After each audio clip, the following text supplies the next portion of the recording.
Yo, people, what going on? It's your boy Jason Gooner back again with another live show. Definitely gonna be breaking down the Champions League, or should I say the debacle that was the Champions League today. Of course, my beloved Arsenal fell short in the Allianz Arena in Munich. So we're gonna go through that game. Definitely gonna discuss the other game that was played today and the games yesterday as well. PSG, of course, advancing, knocking out Barcelona. Controversial red card decision for some, but to me, looked to be the right call. PSG putting it a hurting on them after the red card in the second half, and then of course Dortmund with a great performance at home in front of the yellow wall, beating Atletico Madrid, and then today Bayern beating Arsenal 1-0, brilliant goal from Kimmich, and Manchester City huffed and puffed, but could not blow down the house that is Real Madrid. The Madridistas going for their 15th European title. So yeah, it was a rough day for me.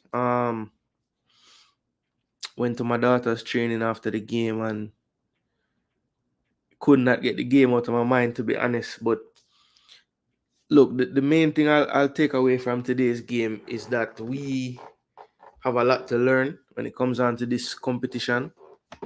I think that the other team's composure in all the situations, when we did get them in situations where we pressed them, they seem to come up with the answers more often than not. And just in times at times I thought we were very naive how we went about it today. It was clear that once they beat that first line of press, we had to kind of tweak what we were doing after that point because the midfield was so open. I think Bayern Munich did a wonderful job in both legs of just using the whole pitch.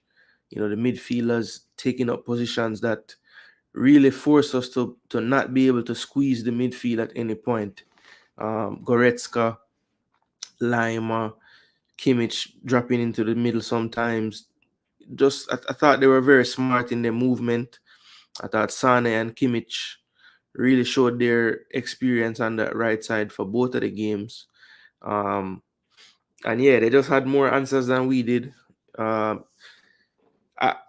Someone to say, boy, it's kind of like showing up Arteta this knockout stage. I won't really put it all on him. I think the players have to do better in moments as well. But I will say that, maybe perhaps it gets a bit repetitive the way Arteta goes about it. You almost know that Saka isn't going to come off. Martinelli will come off. You can kind of like know what Arteta is going to do. Part of that could be down to not having the right pieces in the right places to be able to make those changes. And I think part of it is down to stubbornness too. But yeah, I think it's a good learning experience for us. I think you saw in both games where our backline, especially, which has been so solid in the Premier League for the most part, you could see that in moments, you could see their inexperience kind of showing up. I think Harry Kane, the way he kind of dealt with Gabriel in the duels, hopefully Gabriel can watch these two games back and learn something because, he really is aggressive as a defender. And I think that Kane used that against him at times and forced him into fouls and just played off of him really smartly. So, again, people learning experience. We have to brush ourselves off. Premier League game is coming up Saturday, away to Wolves. So there's no time to really have our heads down or anything. Hopefully they can bounce back fast because, of course, this title race will not stop for us. It's going to continue. And we have to try to put this right in the league. So, other game today was Man City and Real Madrid, of course. We're gonna go through and put the stats on the screen in a second here, but let's go start it out by just talking about the games. So in the Man City game, it was clear that Real Madrid, I thought in the first half especially, you could see that they are a real threat when they put the passes together and the movement and the interchange between Vinny and Rodrigo and Bellingham, and it's really a joy to watch. But I thought today Man City, took the punch from Real Madrid, going down a goal, and they really even went up another gear, Man City. So kudos to both teams. I thought it was a really good game. You could see the difference in quality, honestly, between the Bayern Arsenal game and the City Real Madrid games. Now I had them kind of watching side by side, and just the pace of the play in the Real Madrid game, but City game was just different. Bayern and Arsenal was much more measured, tactical game. Not that it wasn't tactics involved in the other game, but I just feel like both teams were really throwing haymakers at each other, whereas in the Bayern Arsenal game it might have been more of a both teams jabbing and trying to feel each other out and things like that. So definitely, as far as a spectacle for a fan is concerned, I would say the Madrid City game was more exciting. Definitely more goal mouth activity, more big chances. I think in today's game, though, one thing that was noticeable was you can kind of tell that De Bruyne hasn't really been playing as regularly. Like it seemed as if Foden, Silva, and De Bruyne were kind of like trying to figure out where on the field they should be. It wasn't really as fluid at times, but when it did come together, it looked really good. Erling Haaland again, another poor game for me. Had some half chances with his head, but I just feel like does he do enough in the run of play? He scores so many goals though, so it's hard to go against him. But I don't know, man. Alvarez for me just fits the system a little bit better. If Alvarez plays every game, can he score 50 goals as well? I don't think so. I'm not sure, but I don't think we'll know until one of them is not there. But yeah, Man City, I feel like if I was a City fan, of course, I'm disappointed that we didn't get the win. But you'll see when I pull up the stats on the balance of play, City definitely played well. Did play like the home team, had the advantage for the most part, especially in the second half and for, long stretches of the extra time as well. Yeah, that's all. Let me check in with the people in the building. Know yourself, I believe, from before. Hit the like button. Yeah, man, let them know. Know yourself. Say a word of prayer. Blessings today. If you can give everybody thanks. And can every day. Yes. Prayer is necessary. Very, very necessary. I'm going to give thanks. Brent Garden, the whole away of it. All the gunners. Jeezy Abu. Barcelona out. Real Madrid still in. So Jeezy Vex. Big up Falling. Yeah, man. Bad day. We say Pep lose the game. I don't know, I mean, tactically, when you look on the stats, you can't really argue with how City play. Them just never convert. Yeah, Brent, that is true. Too methodical. And my argument was we needed to keep it that way so that we're not as susceptible to the counter. But there were times when we did turn them over, and I feel like we just default to the same, set up the system and let's just build slowly. When a quick pass could have been on to one of the wingers in space, or Odegaard even. Bless up, Float. Yeah, man, learning process. The cemetery, boy, somewhere over London. Bless up, Chile. City dominated the game from Madrid scored. Just sad the ball couldn't go in the net. Yeah, from what I saw, City definitely had the upper hand based on the runner play for the most part. Demo are dead with laugh. You're there for tomorrow, Demo. A long time I try to tell you, Chelsea are the big side in London. We're going to see Saturday. Semi-final, even though Chelsea just lose final, so they have a chance in that one. What you say? You want to know Pep record in Europe with City? Good question, I don't know if him not as good finishing, Man foot. I just feel like him don't get the chances. Like the repetition. Like if you give him all of them chance, then probably convert more of them, you know. Yeah, man. One of the best trolls out people, Duckland. You know, say must show up for laugh after people. Okay, so here's our take. It says not Haaland's fault City not using him right. So Duckland last year they was using him right because them play very similar to last year, you know, and him still leading the league in scoring, you know. So I mean, what is it? What them change? I don't think much has changed. Too predictable last game score from outside the box.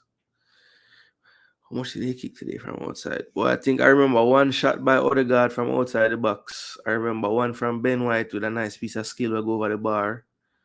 Other than that, I not to remember one, you know. So 2 for the whole game. Ryan talk about Madrid cannot win at Etihad, man.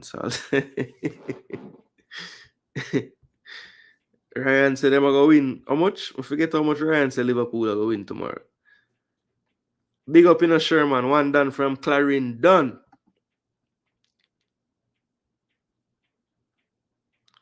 Actually, you might talk about all the years before last season. See my name them out there?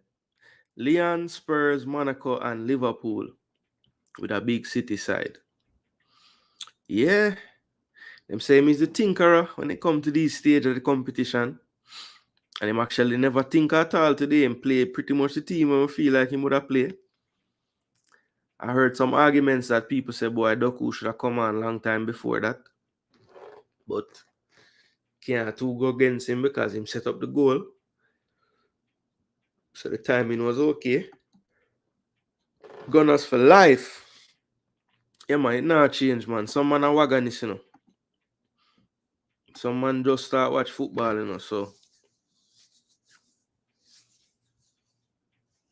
man talk about games from before. Jigs. When you say Buckle FC, well, can't go around it, brother. Can't go around it this time. When is losing to Bayern this season a buckling? People are saying it's a buckling because we're Bayern in them league. But at the same time, people are telling me, oh, Bayern have all the experience and all the pedigree and all this. So you can't have it both ways, you know, people. Either Bayern have all the pedigree or we buckle it, you know. I don't understand which one. Can't have it both. All right, Hot Chili. So that simply means you would understand why Arsenal would have lose this game then. Because you have blamed City losing in the past because they don't have the UCL mentality and experience. So we get the same thoughts there. Yeah, man, you pre message, you can't want to say one thing and say the next thing too.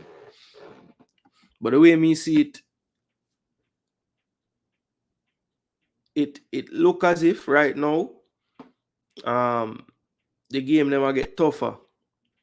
And that simply means you have to find a next gear.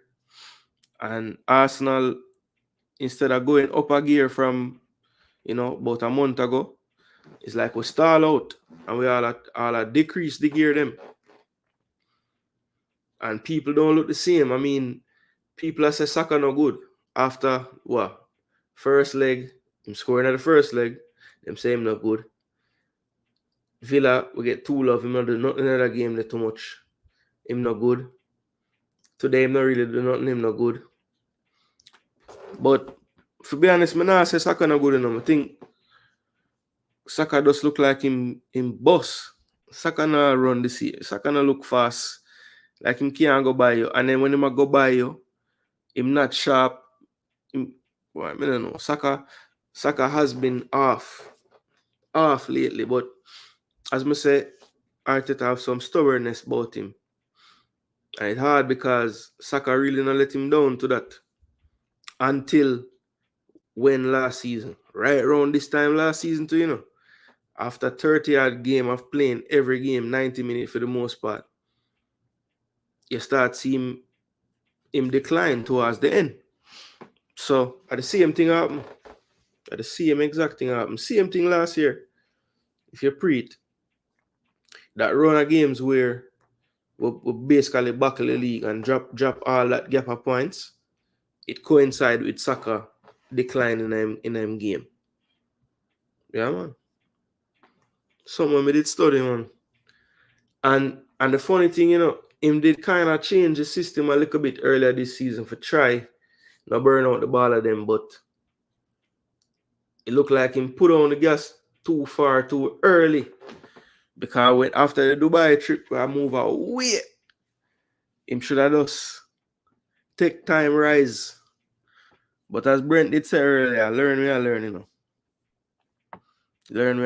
Me nah say Arteta for out. Me know some fans upset and them trigger and them head chip. But me nah say Arteta out, brother. Because you know what happened? The car, alright, pre this now. The other day we lose to Villa, right?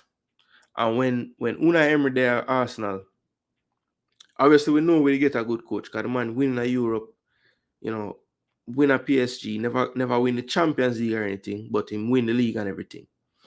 So when him come to Arsenal now, we'll go Europa League final, lose to get mashed up by Chelsea, right? The next season now, it kind of go a little lean and we'll get rid of him. And at the time when we get rid of him, most Arsenal fans were like, yeah, cool. Him time up, him never there do him do. Now Villa in the top 4 race and the same Arsenal fan them I thought, boy, you see, we should just keep Emery. So people just have short memory and them no want really like think about what them I think. Them just want upset and cuss. But for me, if Arteta was to leave, I know him will get a next work because one thing that's very telling is when like the way other managers speak about them team or speak about a team. And every coach where we're going to play this season, respect we. Because you can see so we's a decent side, we's a good side. Now in the biggest crunch game them, I still have my doubts because as I say, you can see the inexperience in how the man them play, literally. Some of the decisions, even I'm have to call it out, because he's a player where I think avoid criticism because he usually play very, very well. But Declan Rice for me was poor in both of these games, the first leg and this leg. Today even more so. Because I thought, as I said earlier with Bayern Munich and how smart they were when they had the ball and how spread out they were making our midfield have to be. You saw the deficiency in Rice game. If you have him in space chasing, you can trick him and get by him because Musiala did it to him a number of times. Rice. So basically, Rice superpower is like intercepting or like winning a 50-50 challenge. But you see, if you have the ball and you have Rice backing up, it's really not much Rice do to stop you, Especially if you're a Musiala type of player. Yeah, man, that's what I saw today. So people will try to isolate Rice if they can in midfield with those type of tricky players, quick on the turn. Every time Saka has a horrible game. No, Demo, the funny part, Saka almost always limping some kind of way, Always, even when he play good. Yeah, man, a theme style, man. The Brown was creating a chance for him, Haaland, but he got injured, so the flood of goals dried up. Yeah, Doku is a player that is kind of in split opinion. I mean, most people rate him highly. Some, obviously can see him talent, but them not rate him as high because of what you say, the service part. But when him get him right, he's very, very hard to stop. It's just how regularly does he get it right is the issue, I say no more tune. Yeah, the bird out. Saka playing like he's injured. Yeah, no, actually, the only reason why I'm gonna say that is because people are gonna say, boy, I may have fine. So I'm not gonna say it, but may have eyeball. Of course, if you make better decision. Yeah, I think the coach, because look, people were saying, boy, Pedro Neto in the summer. Who's another player on that right side? Throw some money and try to get Olise. Just get another player that can challenge Saka, play for Saka. You know, if Saka having a game that's not his best, you can take him off in 65 minutes and no say, yeah. And, you know, we were told, no, we're going to use Fabio Vieira, we're going to use Reece Nelson. But Arteta not trust them, and it's clear. Although Saka alone him trust. Yeah, man. Man, them call me and say me need to carry the casket, you know? But I'm more can take serious thing, make joke, Pete. Believe me. Bless up fresh. I can get that by. You sure, Demo? You sure? Because all the better manager them coaching somewhere, you know. Tell me one when now manage or we come at Arsenal right now. Because Dan Carlo now left Real Madrid for come at Arsenal. You know Pep now left City. Klopp now go left and stop coach Liverpool for go coach Arsenal, even though him love Saka and Martinelli every time him talk about them. But me not think him go do that. Who else out there? Diego Simeone, would he leave? I mean, he's like a legend at Atletico Madrid. Why would he leave? He's one of the highest paid managers there.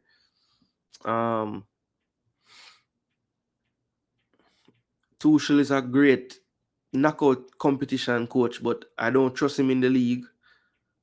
I mean, who else is out there? That's a really good coach. Yeah, but what if that way you just say is actually one of the better coach them? Because Pep is a genius when it comes to this thing, you know. Them in a Mossad fresh. United never get to reach this part of the competition, but if you were in the quarterfinal and lose, you'd have sad too.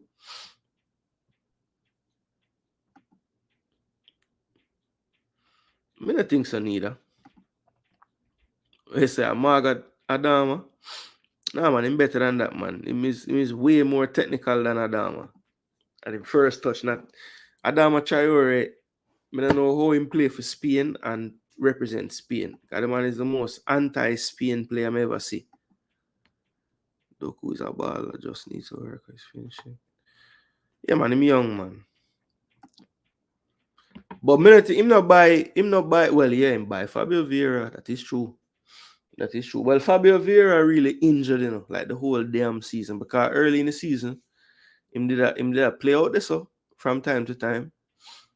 Because I feel like earlier in the season, Saka did a come off in a game. We say 10 Hag? No, sir. 10 loss, 10 excuse. Man, they're whole heap of 10 and none of them good. Alright, so you know me as a person love to put the stats on the screen for you. So I'm gonna go to the Man City Real Madrid one first because I'm tired of talking about Arsenal. Sure. Yo, remember people, like up the video, subscribe, share, let the people know that a trolling session is going on. Cause people, one thing the loudest set I troll them from my personal life. At the team when shouldn't have no talk right now when I team them. Every United fan have send the most meme, the most gif, whatever you want to call it. Them send everything, them find sticker, them find everything. I don't know, the man them happy. The man them well happy. Yo, the United fan them, brother, man, I tell you, are some top class troll them, you know. Yeah, man, if only them could have played football or them troll. I tell you. Alright, so pull up the stats on the screen for now. I think a joke me around. Jigga know, you know, because Jigga one of main culprit them, you know. The man was quiet all the weekend and when Arsenal lose, the man full of chat. Yeah, man, them not. Boy, I tell you, Trey, I'm get mashed up. Yo, God bless youth. I wouldn't be surprised, because yeah, man, they go hard for bounce back, man. And it's just like it's like this. It's like it's almost scripted, brother. Because all season, I feel like last season we did have more talk still, like during the season, and how me I say, yeah, man, we're gonna do it that time, man. I feel like this season, I'm kind of try be a little more measured, man, talk. Because whenever Arsenal come up, people just say, boy, no matter what them do now, no matter what them do now, you see that time of the year when, and look what I go on, that time of the year, and look what I go on. So, hey, at some point you have to put your hands up and say, I saw the thing set, It's like it's set that way. Yeah. But I respect you. Make sure you like it. No, but it's like City not even lose, brother. Them would have rather just troll the Arsenal fan them. I get it must be because like Arsenal for whatever reason have like the most strong social media presence, like one bag of fan channel, and obviously AFTV is probably the most watched fan channel, period. So I guess because of that, and them say Arsenal fans have, whole heap of chat and thing, but I don't think we have any more chat than any other fan base, to be honest. But me not sure, brother. Yeah, man. That's why I can't. What am I gonna say? Must have to put up my hand them and say, brother, I saw it go.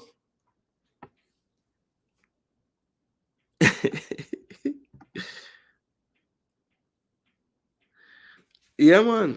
I'm gonna tell you. Well, I'm gonna tell you what JD I gonna tell you in a minute here once we go through the stats, because that I'm gonna talk about. I'm gonna say me watch football. Only just look at the results, and that's a good argument for him to have still. I'm gonna show you on another game too. Stats wise, it wasn't so bad for Arsenal, to be honest. I don't like them just mash you up. Yes, they had the better the play, and they looked the more likely to score, I think, throughout the game.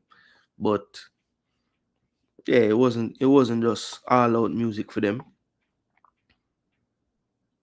We say low blocker with kryptonite. Sometimes not. When they drop them 4, 5, 6, we think decide them they play. A low block them they are playing. So what changed from that period to now besides more pressure? At the same low block them we are face. And we can't break them down.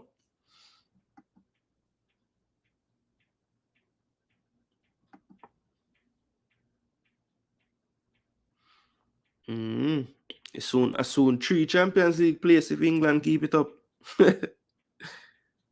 Yeah, for being full. That's why I think so. I think so as well. AFTV are the biggest thing, and yeah, it just make it worse for the Arsenal fans, them. Yeah, Kovacic one was weak. Silva one was a madness. I don't know who him think him a fool with that slow run up there. Yeah, you want to play Arsenal? Aye. That's nice for go to Bernabeu, yes. I think the last time I go there, so I went Henry scored a good goal and we win over there. Same here when we go final. AFTV, man, them say some things you have to wonder if them serious or do them joking.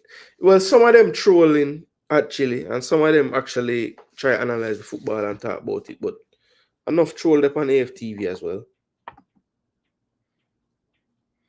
Yeah, man, it different, man. Different level.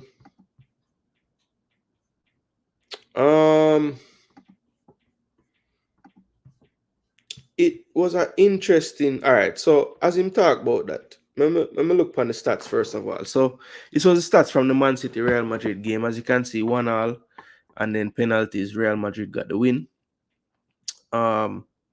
Expected goals, Man City had 2.66 to Real Madrid's 1.44. Of course, expected goals, likelihood that a goal was going to score.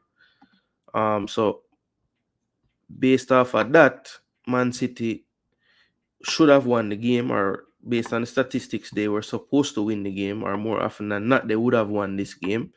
But of course, that's why they have to play the actual game, because sometimes that doesn't happen. 67% possession to City, to 33 for Real Madrid. Now, this one is crazy, people. 33 shots. 33 shots to 8. 9 on target to 3. Right? So Man City, wasteful on the day. 12 shots off target. But look at that. That's good defending, people. 12 block shots on the day.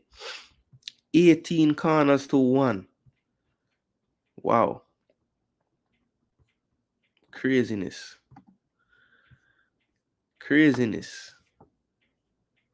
18 corners to 1, people. Then, let's see. Big chances. 3 to both teams, and both teams missed 2 big chances. City hit the woodwork. And Real Madrid keeper came up large, Lunin. 8 saves to Ederson's 2. One of those saves being right before the goal was scored as well by Rodrigo. Passes, Man City, of course, dominating in that regard. And I think Ancelotti was fine with that. The way they set up. Didn't really look too enamored with having possession. Just wanted to make sure that they got the possession in the dangerous areas they wanted to get it into. Accurate passes, pass percentage, long balls. As you can see, Real Madrid way more direct on the day. And when City did go long, they were very, very successful percentage-wise. Crosses, look at these people. So Duckland said earlier, I don't think they're playing to Haaland's strength. I want to win last Pep have a team that crossed the ball 46 times in a game. That to me look like them are overdo it. 46 cross. Whoa. Yeah, man. So that was pretty much the stats for the game, people. Madrid with the bulk of the defensive stats, of course. One more duels, same amount in the air. Yeah, man. So that was the game by the numbers, people. I want to show you this as well, the attack momentum. This is basically a gauge for, how frequently one team attacks the other and how close to goal they're getting as well, the further they are from the middle. So, as you can see throughout the game, on this metric, Manchester City pretty much was the dominant team. Real Madrid did have this stretch in the first half, which is what I referred to when they got the goal. Had a small little stint in the second and pretty much a couple of blips in the extra time. But look at the top side of this graph, people. Manchester City all the way. So, I think they'll look back at this game and feel hard done for losing. This is the stats on the day for each player. Kevin De Bruyne, as usual, in a big game, having a good performance, 8.3 with a goal. Rodri, as usual, pretty much averages at 8 out of 10. Pretty much every time he touched the field. Iron Man, of course, played the entire game. Let's see. One thing I'd love to check, though, people, is in the game, what did the coaches do? What was their tactical moves that they made in the game? So let's look at what happened first of all, the timeline. So 12th minute, Rodrigo got the goal. Couple of yellow cards dished out and everything. Then De Bruyne, shortly after Doku came on, created the goal for De Bruyne to make it 1-1. Typical Madrid for Cruz, usual sub there, or vice versa. And then Brahim Diaz came in for Rodrigo, which was surprising actually. But Rodrigo probably just had run his race. Vinny Jr. having to come off was a big loss in the extra time. Militao had to come on for Carvajal. And of course, this sub right here to start the extra time of Alvarez for Haaland, which someone had asked me, was it the right move? Well, for me, if you look at the lineups that they had, at this point, Doku would have been on for Grealish. To be totally honest, me personally, I would probably have brought on Alvarez for one of Foden, De Bruyne, or Silva, and I probably would have left Haaland on and just played either two strikers or played Julian Alvarez, just in behind in one of these kind of attacking midfield type positions, wing forward type positions. I don't know if I'm taking Haaland off, honestly. Because look, I mean, even if you look at this game by the numbers, 7.5 rating, so not bad at all. Expected goals almost a 1. He had 1 shot on target, 4 off, 1 for 1 on dribbles. He hit the woodwork with a header.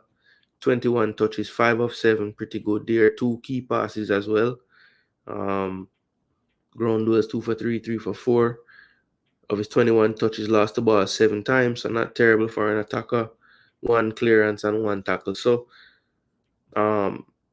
look at his touches too.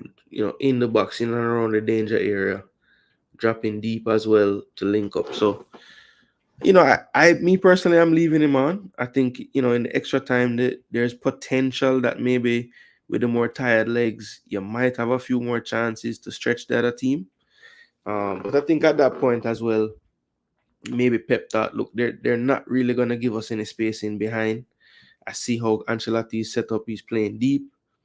We might have a better chance to create some openings with a better combiner in the final third, since there's not much space. So maybe that's what Pep's thought process was. But, hindsight is 2020. That's why these guys get the big bucks to coach. By Bailey for soccer backup. A same thing somebody else did I say on the next stream when they are watching. I said, I don't think Bailey would have been my first choice for that, but I wouldn't like upset if it happened all the same, Bayern beat Lucky FC. We said I'm lucky. You have to be good to get lucky, Yeah, man, that's and to be honest, that's the same thing that Bayern was as well in their moments when they did counter us. The precision of the movement. Maybe Bayern didn't have the precision of the pass, but in the moments when they did, almost split us open, we just got a toe on a pass, they were set up and made the proper runs to really hurt us, and they just didn't execute, Hate Real Madrid so much. They did this to Liverpool too. We peppered them and they still end up beating us somehow. Yeah, Real Madrid, man, them have a bend, don't break, No Diddy. I tell you, the crosses are aimless from Doku. Yeah, I wonder. All right, let me see. you have me curious. How many cross Doku did have? And how much of them actually do something? Even though the one where the goal score from, them probably would account that as a cross when never do nothing. And I caused the goal. But he was 1 of 4. Look at that, man. 55 touching in a little time when him come on. Them just feed him. 8 for 14 duels. 3 for 7 dribbles. 3 shots block. Him love kick on people. 48 minutes. 2 tackle. Was foul 3 times. Yeah, man. Live wire, man. 14 duel him going in a 48 minutes. Man, that's a run up and down and get the ball. Live wire. Pep said Kevin and Haaland has to be taken off. That will surprise me. Well, Kevin, I could understand because, he hasn't really been, he played 90 minutes weekend and he hasn't really been playing 90 minutes, so could I understand why he maybe couldn't make it. But the Haaland one surprising still. Oh, Martin, they both. We say FA Cup semi, how you feel? Big up, Pastor. Bless up, Wonder if early morning, I wake up JD. Doku disrespect is crazy. Well, him, I mean, look, he's a good player. Actually, he's a good player. I mean, I don't think nobody had this him. Him have him flaws in him game just the same, man. If you must can see that. He's a dangerous player, though. I mean, you can't go around that. You might have to look on a keeper. Yeah. 9.7 definitely will be in the team of the week. 120 minutes played, 8 saves, prevented 0.79, 4 punches, 2 high claims, 6 saves from in the box, 2 shootout save, 72 touch, 10 for 31, okay. 7 clearances as well, 2 for 2 on his duels. Yo, man, do him thing, brother. And these were the penalty takers, people. Alvarez slot his, Madrid weak, and then Bernardo Silva with one of the worst penalties I've seen in the shootout. Jude Bellingham score, Kovacic got saved. Them say a agent, double agent in my play. Lucas Vasquez, Foden score his, Nacho Fernandez. Ederson, yes, that's Ederson, the keeper, took one of the best penalties for City. And then, strangely, Rudiger stepped up to win it for them, and he did it. He did it and proceeded to run away like a madman that he is. Very much in the Champions League married. Sometimes the husband cheat. Why it looks so Martin. It's a reason Jack plays the big games over Doku. Man, it's so erratic. Jeez. Yeah, but but see, that's the thing. Like, them have 2 different players that play the same position. So when you take off Jack and you bring on Doku, it's like, what? Because Jack is a totally different exam you have to pass. So that change of type of player is what make Man City so dangerous. And that's why they keep winning these Premier Leagues, because them have 2 different players for each spot. Them can, on any given day. And Pep now no favorites about who get 90 minutes. If you're not playing nothing that day, you come off.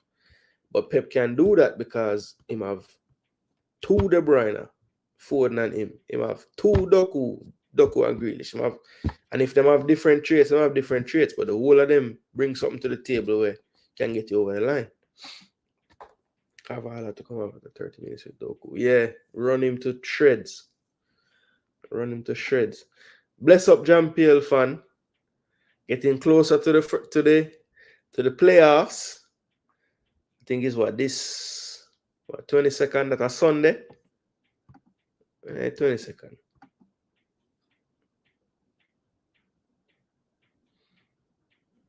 Yeah. 18, 19, 20.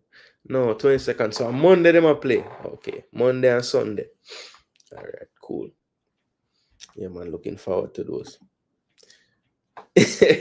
Demo want all the smoke at Chile. He's a bum.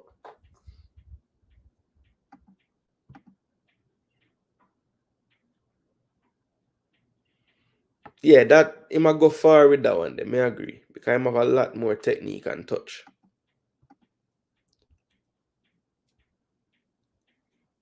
Okay, Omar Fowling said give him a preseason.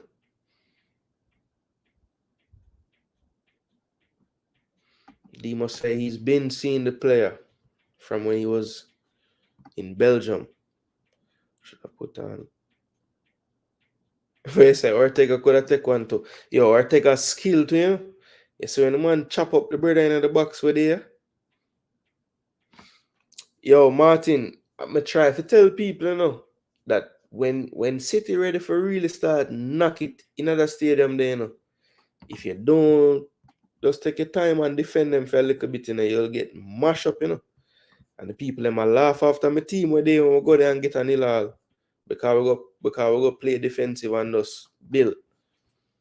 And look, the big mighty Madrid with all the pedigree, all the players, all the experience, all the this, all the that. Them they go sit back as well. Because that's the best thing for do against a team there in the stadium there if you want a result. Simple. I believe in Pep. Pep transform Sterling. Give him a chance with him. That's a good shout Fowling, because he did improve Sterling a lot.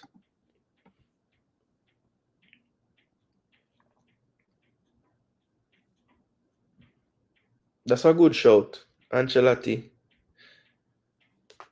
I mean, Ancelotti might. That's a good question. You know. Who is the bigger manager of all time? Ancelotti or Alex Ferguson? Because Alex Ferguson, to me, win the Premier League debate. No questions asked. Like if it's just Premier League managers only. But when you go to around the world now, Ancelotti better than him. Because Ancelotti win whole heap of Champions League too, whole heap of league too,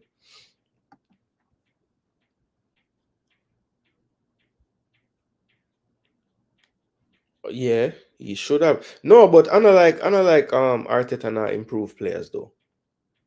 That's not. I mean, I wouldn't say Arteta doesn't improve players. Where I think the difference is Pep have a way where like he motivate the baller them a different way. Like him will have a baller play good and just don't play him for 2 games just for kind of make him get vexed, and then when him play again, him come in like a madman. Arteta not do them little thing there.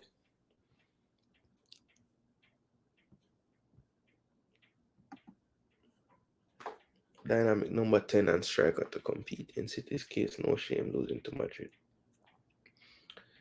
Dynamic number 10. So I said Odegaard is not it.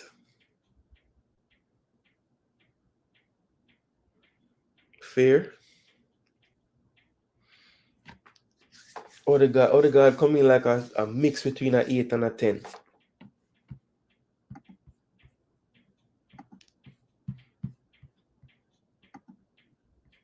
I feel like Odegaard being asked to be the main presser and also, the man where I combine the midfield to the forward line is like too much. Like the man feels same as Superman. Pep just added goals to Sterling. He still can't control or shoot properly. No. I think Sterling can control. Sterling does have some bad habits where forward out sometimes.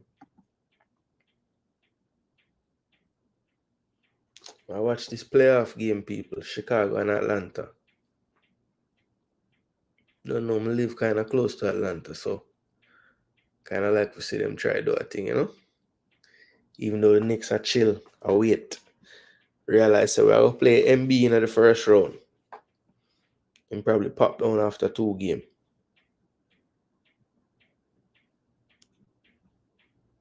Liverpool will lose 3 straight games. This is fantastic. Troll war soon start. Doku played a lot, and I don't think he has 5 bad games. Yeah, I think the good thing about Doku is like him don't really have bad games because him typically like a beating man and cause problems, but him does have games where him don't have any end product. But him don't normally have bad games. We kind of go beat, him go twist up people, him go, it just might not come to anything. Ooh, I stray for 3. But Trey Young now ram. I tell you now, brother, if Doku fixes his finishing, man will become the best winger in the world. Maybe top 2. Oh, hot chili with them. I'll clip you, I leave it this so them can see. If Ancelotti wins again this year, it's definitely no debate. Yeah, Jean-Pierre fan, that me I wonder, See, God bless say. Okay, I'm not sure if I say him better than Ferguson or I'm just a big him up. But somebody I put in Ancelotti there. Have to rest players. Yeah, have to. It 10 wingers in England better than he's average at best. Wow. Yeah, that's why I said Jean-Pierre fan. Him kind of like an in-between. I just feel like, to me, he's most dangerous when you get him involved in the 10 role. And lately, we've been kind of using him deeper to build the play more. But yet still, him at the first man of press. So it's like, he must run out him tripe. Him can't do nothing again. A lot of people talk about Pep being the best players, but minus Haaland, how many superstars have he signed? Yeah, actually, that's one thing I think Pep get underrated on is like, him kind of get players that, yeah, everybody know them good, But when them reach there now, them become even better. Like him improve John Stones like tremendously. Obviously we knew Vardiol was good, but look at Vardiol right now compared to like the first 2-3 months of the season. How him are playing now and how him look now. Him improve Ake. Him improve Kyle Walker a lot. You know, Rodri was a good player when he came to City. Everybody knew he was good, but we didn't know him would be the best DM in the world. He wasn't when they bought him. He wasn't the best DM in the world. I don't think so. He's had his fair share of players that him kind of develop into something more than what they were or what they thought they were buying or what other people thought they were buying. You know, I think Gundogan was somebody obviously that everybody knew was great when he came. Mahrez was somebody like that as well. You know, even Akanji, like I rated Akanji like when I first saw him back in the Euros, like maybe a couple of Euros ago. And he just kept getting injured for Dortmund. I always knew he was a good player, but you know, he's solid for City now, you know. Bernardo Silva was a baller. So I think everybody knew that Grealish was a baller at Villa. Who else them have? Obviously, Foden come from academy and him develop under Pep. So you have to give him the ratings there as well. This youth Oscar Bob look like him going to be a problem. Rico Lewis a baller. I'm surprised he hasn't gotten more out of this guy Nunes, but I think that's just, you know, look at the team. Like, where is he gonna play?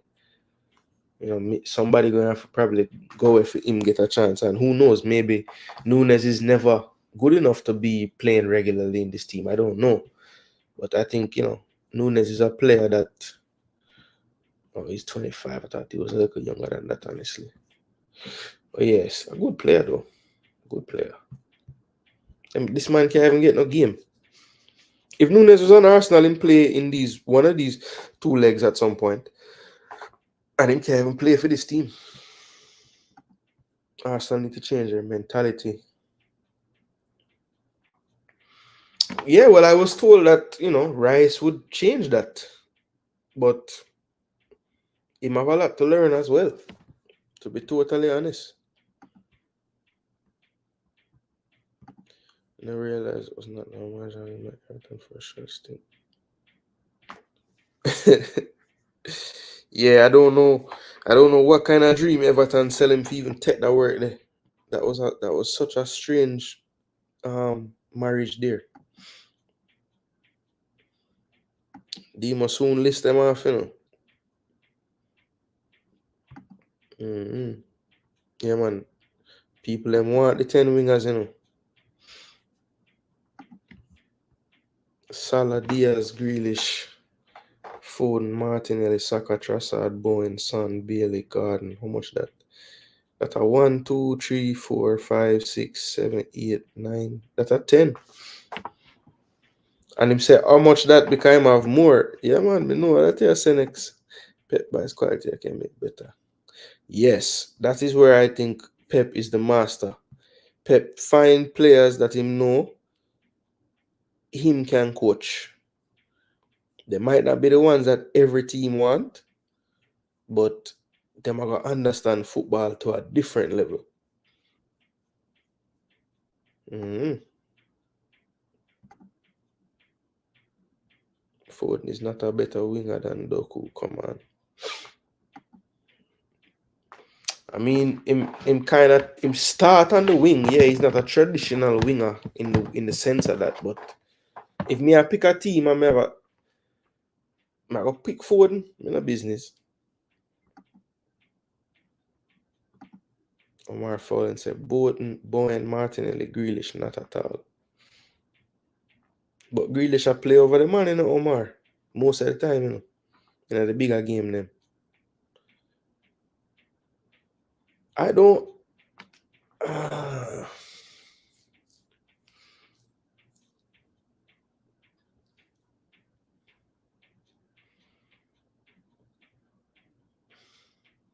not the right day to defend either of these two players, so I'm gonna love it. God bless you, you have it today. Me know which Gabriel you attack, God bless you. Ancelotti a good coach and Madrid can run you only to car back. Exactly. Plays better as a 10. Agree. But you can't have 3-10 on the field. Because today Silva, Foden and De Bruyne, all of them are try wear number 10 shirt.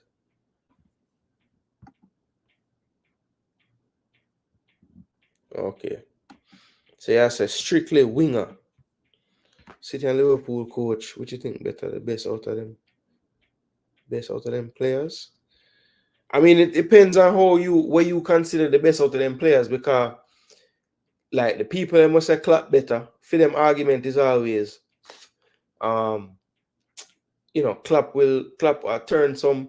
Klopp might have everybody out and a be kids a play and him still get a result. And Man City would have to have every single baller in the whole first team squad would have to get COVID if we see a bagger you would play for Pep. Unless it's like Champions League last group stage and them done qualify first or something, That's how when Pep will bring out some youths. But to me, I will always just pick the manager that win the most in this regard to say who get the best out of them players, because I'm not going to knock Pep because him have more tools to play with, because you can make the wrong decisions with the tools them. I mean, not to say that Chelsea have a team like Man City, but it's clear that Pochettino, him not really put the things them where them supposed to go all the time. But I would say Pep. I would say Pep. I know the Liverpool fans going to disagree, but I would say Pep. Grealish ball retention is better, but 1v1 cannot compare. Yeah, but the thing is, Grealish might not beat the man like Doku, but Grealish unbalance him and play a pass to somebody, which is just as effective as beating him down the wing. Because remember, when Grealish done with the ball, a man I get the ball upon him foot for score a goal, or upon him foot for continue, and Doku has square the ball, more than likely. It's not a pass, it's like a cross. So the percentages decrease if it connect. So yes, he may beat the man 1v1, but remember, after you get the 1v1 beating, the score on a 1 love, you still have to do something after that to get the goal. And that we are talking about. The Harvey Barnes. No, you go too far with the Harvey Barnes. I rate Harvey Barnes still, but Doku better than Harvey Barnes. And the Harvey, it's arguable. Because I rate the Harvey. I don't think we see even the half of what the Harvey could have done in the league yet. Which the same could be said for Doku as well, if we're being fair. Klopp is better because it means more to them. What? When I say hot chili, they have gone way too far. Don't sleep on the Harvey, I can't believe people trying to compare Doku to Walk on Water Grealish. I think Grealish just piss off people, Demo. Honestly, the way him play and the way him get foul a lot and him sucks and all of them. Some people just not like him. I am serious. I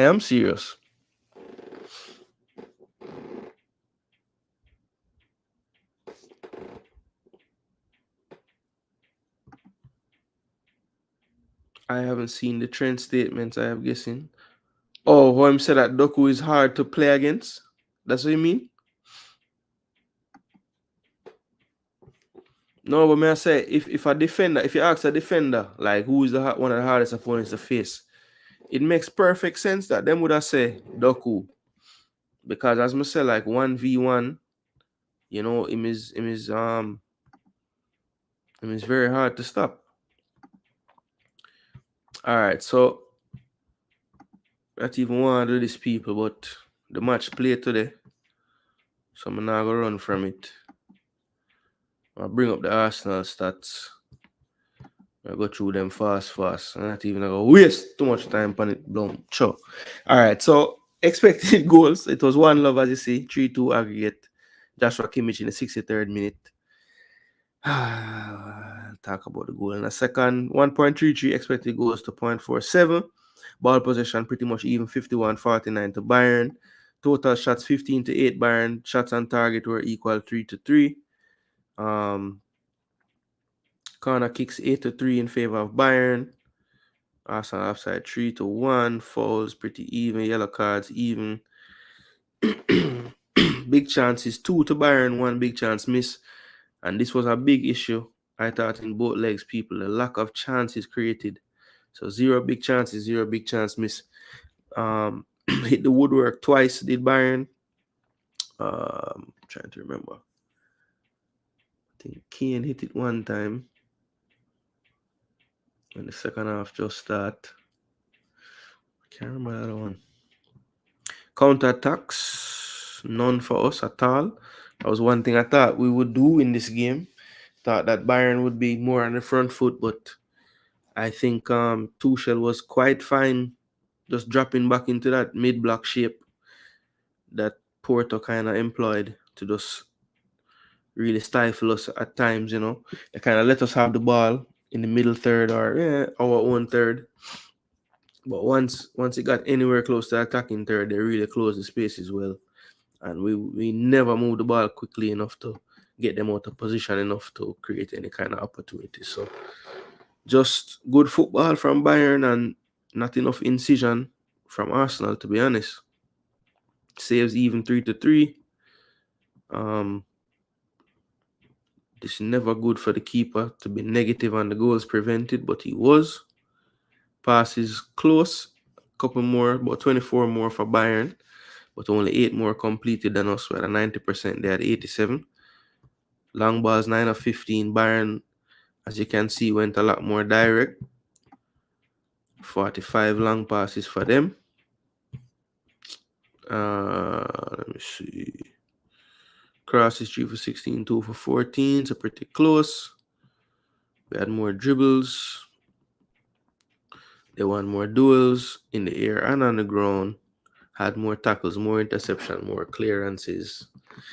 So yeah, that was that, people. 1-0. Hot Bob Marley we get. Let's look at the lineups. So Neuer was impressive again, 7.6. But Kimmich for me was the man of the match. Not only with the goal, but I thought he was the main guy that they looked to beat the press. Just so calm in possession. Just had a really good game on both ends, really, because he really wasn't beaten by either of the wingers he faced, whether it was Martinelli or Trossard. As I can say, 1 goal. Almost had an assist as well with some good crosses that Kane almost got on the end of a few. 3 clearances, 1 interception. He was dribbled past 3 times, but obviously we didn't score, so it didn't lead to anything. 2 tackles. 4 for 9 on his duels, 0 for 1 on the air. Had 90 touches of the ball, only lost it 16 times. 4 key passes from right back, people. 93% accuracy. Tried 12 crosses, only successful on 2. 1 big chance he did create. 1 shot on target, which was a goal, and he did have a shot off target as well.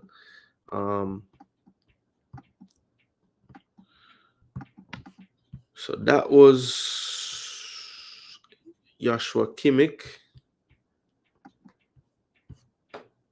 And see, look at the front 4. All played well. Guerrero surprisingly started on this side, and I thought he played a really good game as well. Just very solid in possession. Ended up creating a big chance as well. That was the goal. For Kimmich, he was the one that supplied the cross, pinpoint. And we had 3 men on the back stick from Arsenal just ball watching. I thought the only player really that didn't solidify himself in the game today was probably Limer, even though he did a great job defensively. I did think that he was the one that we decided to press the most when they had the ball in midfield, and we thought we could get to it. That's the guy we tried to get to. And we did nick it off of him a few times, but couldn't make that become anything of, note or any great danger for them. But this is the guy that I was so surprised with both of his performances, this game and the last game. I thought he was better in this one than the first, but I thought he was solid in the first as well. Eric Dyer, I mean, England do have any centre backs, people. If this guy can go to Bayern and get a starting spot over King Min Jae and bench some other man that them have back there, Upamecano can't start and him start for France. Does Southgate have to give this guy a look in for the Euro? If he continues this form in the Champions League, 90 minutes played, 4 tackles, 3 interception, 2 clearance, no dribble pass, only lose the ball 6 times, 87 touches, 93% passing accuracy. I mean, not a player that I have ever really rated, but I think he's in the form of his life. Let's see how it looks when they face Madrid. Because I'm sure Madrid will be looking at that back line and saying, all right, we can get at them. De Ligt and Dyer and Kimmich, and more than likely to be Alphonso Davies. But still, I'm sure they'll look at that partnership and say, yeah, man, we can get at them. Our pace against them. Now, this is how Arsenal started out, people. Pretty much the team that I thought would start. I didn't think he would play back Kivior, and I didn't think he would play back Zinchenko. So I figured it would be Tamayasu on this left back side. These three pretty much always play.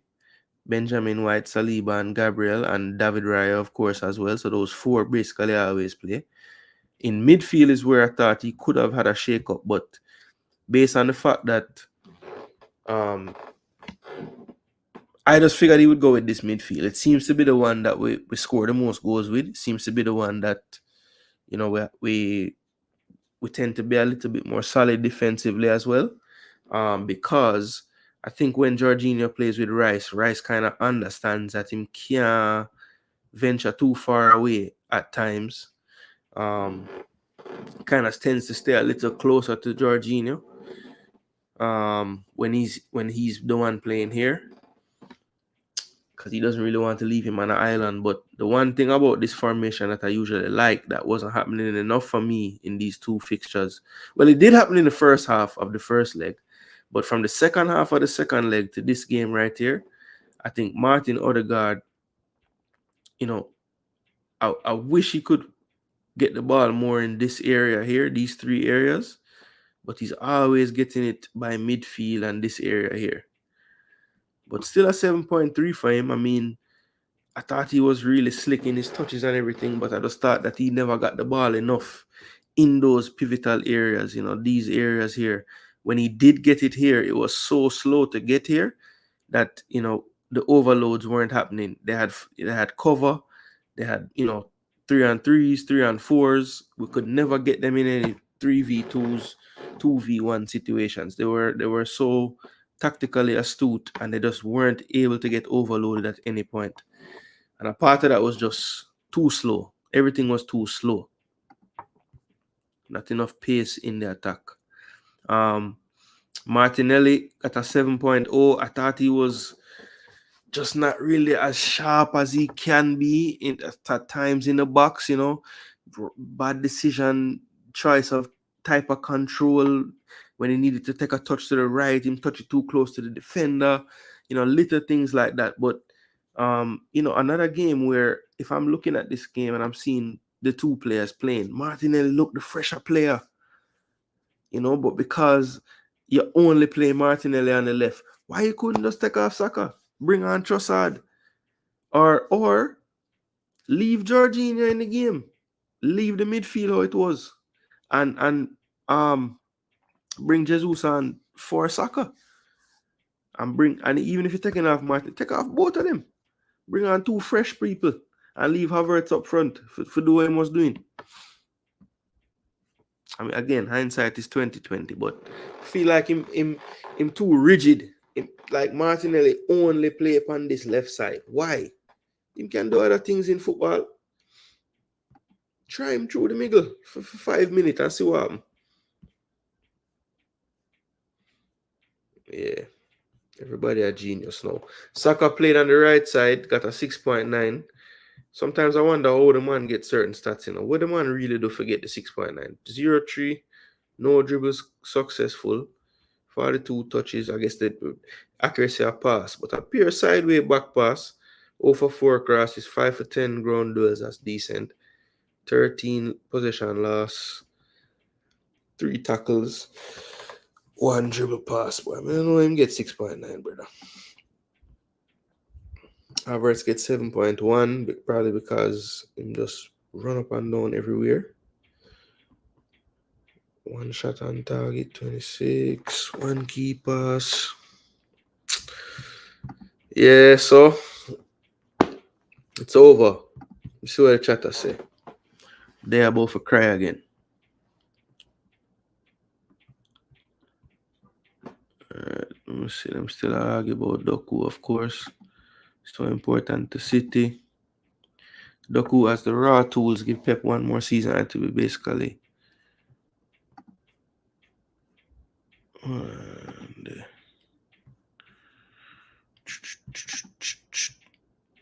matches, results. Check on the game here too, you know.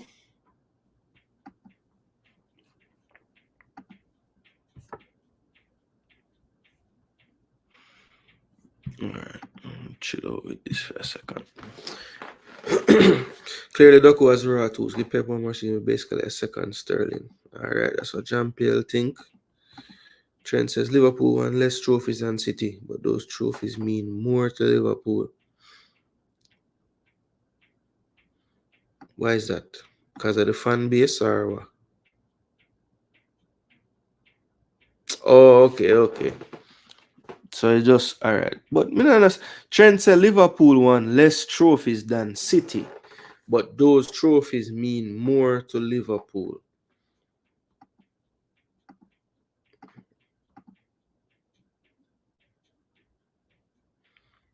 No, Jean-Pierre. Me did do a little quick talk, but through me did do the Man City stats, me just go through the Arsenal stats, because I know what them say.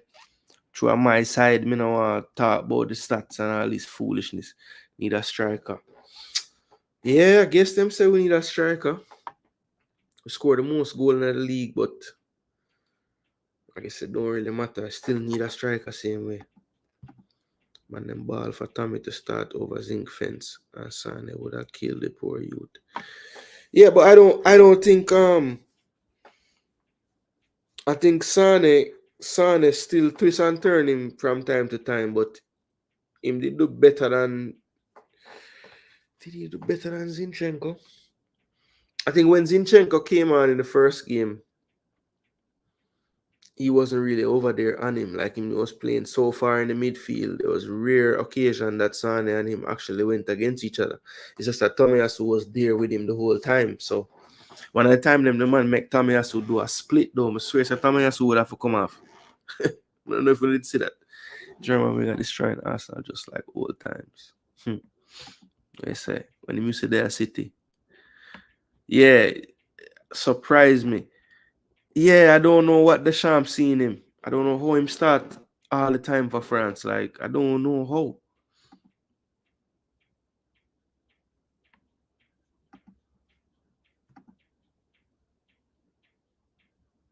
No, man. Kane, Bayern, salt, brother.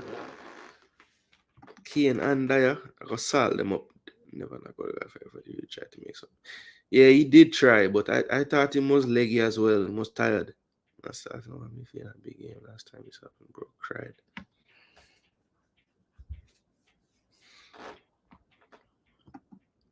Saka getting more than 5 is ludicrous. That's why I don't trust these things, you know. Yeah, they put a lot of account into passing. So a player like Saka that is so smart not even smart, but kind of safe in possession for a winger. Like him really don't take a chance. Very few times you see him run down into a corner. You know, like I saw him do it one time where him try to split the defender and him take it from him. But most of the time, if it's two of them, him just pass it back and move, and you know. So if you get 92% passing accuracy every damn time, that does you know, that's gonna help. Doku will not get better. Hey, cuz, what's up? Bless up, They both. Pressure say Bayern PSG final. Interesting. I say Madrid Dortmund still. I think PSG win that game if them not have the man advantage. Honestly.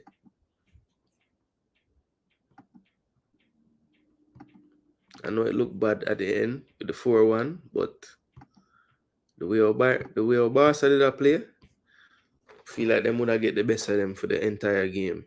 If them now get a red card. PSG did have go on decent, but feel like Barca would have. Cause that little boy, that 16-year-old, bad, Trust me, that youth, they're not normal, man. Well, this was the stats from the PSG game. You see the expected goals, 2.47. So they obviously had the more expected goals, more possession, more shots, more on target. Corners 9-3. 6 big chances. Wow. Create 6 big chances in the game. Missed 3 of them though. Barca had 1 big chance and converted it.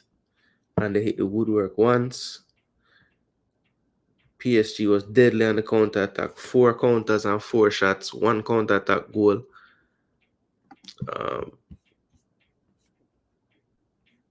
Let's see, goalkeeper saves 5-2.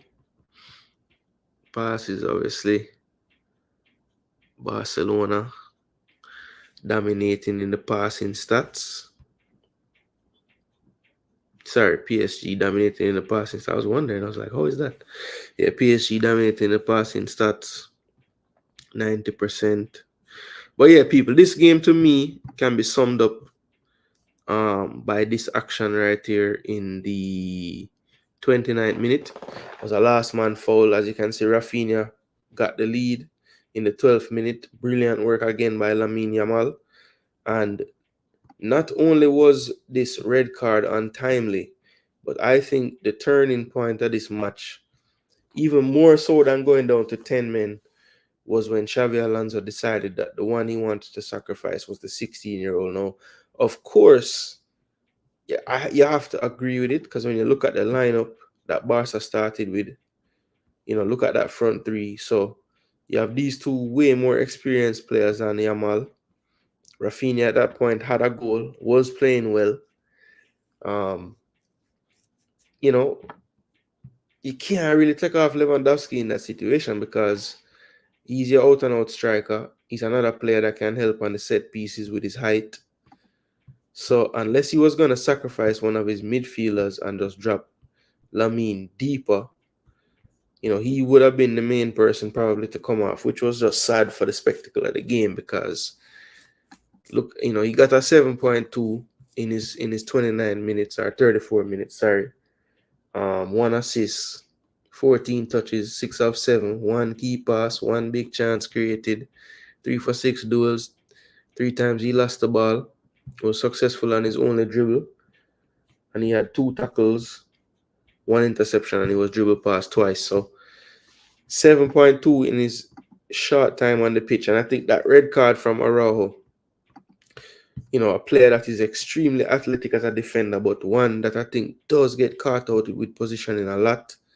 And it definitely made a big difference for him. Just got the wrong side. And this another player that I want to highlight from this game for sure. Obviously, when you look at PSG's attack here, these would be the 2 guys that you'd be, expecting the most from. And they did deliver. Dembele with 1, Mbappe with a penalty, and another one in the night. But this kid right here, people, Bradley Barcola, 21 years old. This man played excellent in this game. Believe me. Was a constant threat on this wing. For the 77 minutes he played, he had 1 assist on the night, 1 off target, 1 shot block, 2 for 5 on his dribbles, 47 touches, 89% accuracy on his passes, 3 key passes, 1 big chance created, 1 of 2 crosses, 5 of 9 duels, 2 tackles, 1 dribble, and 1 last man tackle that he made. And he, of course, forced the red card as well. So, very, very good game from Bradley. I thought it was a big shout from the coach. You know, he had Lee available, had Asensio available who started the first game. Even brought on Colomwani who's just come back from injury. So he had some other options, people that he could have went with, but you know, big for him to get the call and give the call to him. You know, doesn't even has Gonzalo Ramos who can also play through the middle and put Mbappe more in his favored position on the left, but he said no. Bradley's who I'm going with, and that was the right move by Luis Enrique for sure. Another player I think deserves some big mention is Vitinha, the midfielder, the engine room for PSG in terms of I'd say he's like the quarterback for the midfield for them, just really the one who they play through, the one who sets the pace of the attack. 90 minutes played, 1 goal, was a screamer as well. 95% passing accuracy, so very, very steady on the ball. 73 touches, only lost the ball 5 times, people. So that's incredible midfield play. 2 key passes, 2 for 3 long balls, long passes, excuse me. 1 shot on target, 1 shot off target, 1 shot blocked, 4 for 7 ground duels, 1 interception, 2 tackles. So very, very good performance there from him. I thought the 2 other midfielders kind of had subpar games. I didn't even look at these ratings before, but 6.6, 6.6, that's about makes sense. And as you can see, Hakimi had the highest score on the back line. One thing I worry about when I look at this PSG team, you know, is this back 4 going to be able to hold up against some of the better teams defensively? Marquinhos, still a good defender, but, you know, I think he's maybe past his best. Lucas Hernandez is a player that I rate, but is he a better left back and a centre back? Nuno Mendes I really rate going forward, but you know, is he that good of an actual defender? And Donnarumma, you know, I was so high on this keeper about 3-4 years ago, but the more and more I see him play these big crunch games, I just have to wonder, like, is he really a top goalkeeper? I mean, he's a unit. He's huge, but he has a mistake in him. Has a mistake in him.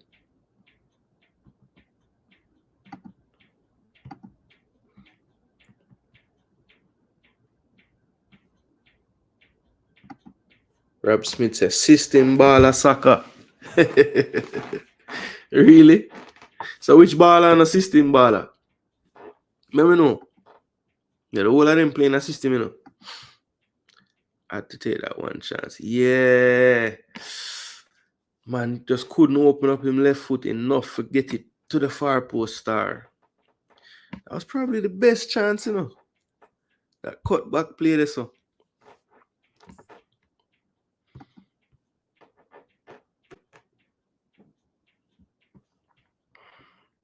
Yeah, but more no rap. Remember, you know, I when Emery reach a Villa and I tell Bailey where to do him start play good, you know.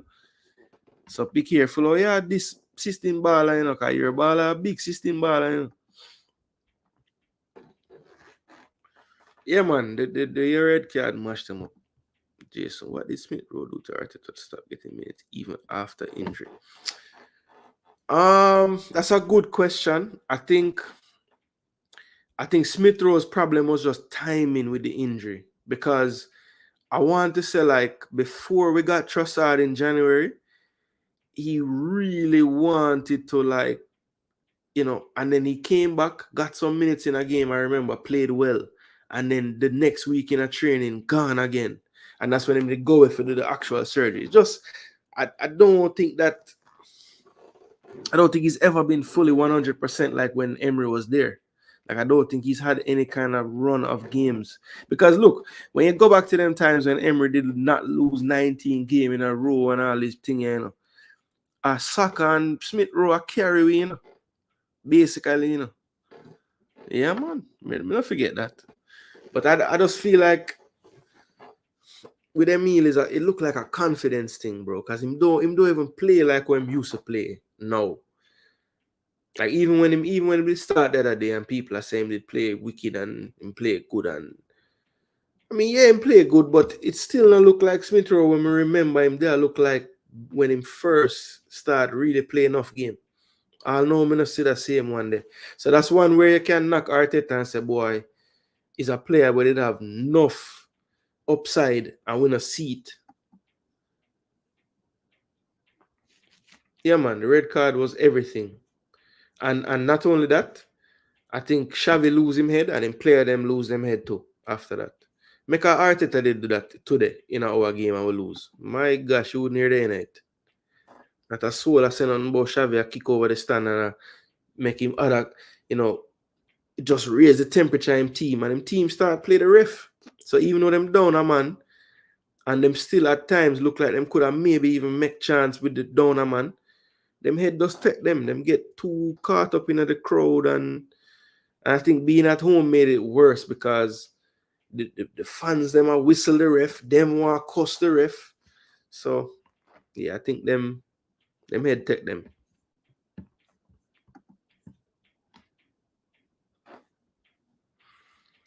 Yeah, I even not only trust the keeper. If them equalize this, so is it the end of the world? No.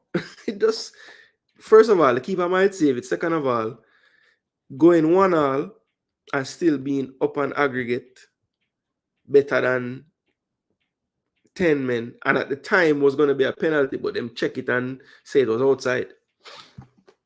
Airlines will have Mbappe in the belly of Barcola. Yeah, actually, if you watch the game there, you must realize that Barcola not normal. The man, you see the man a square ball with him left foot, right foot, shoot with him left foot, right foot, control.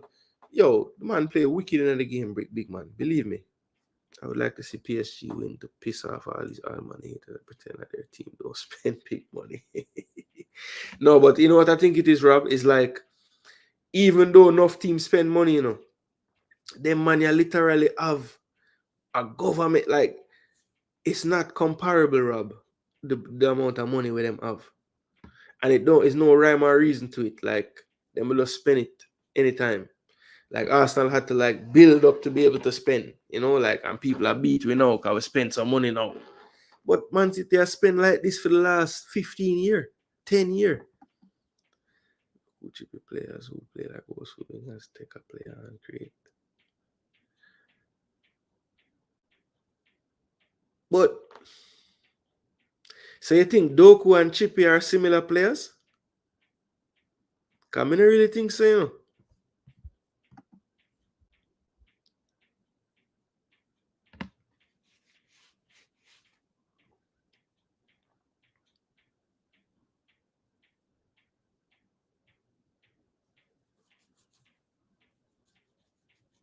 I guess them kind of similar. I don't think Bailey have that explosion there.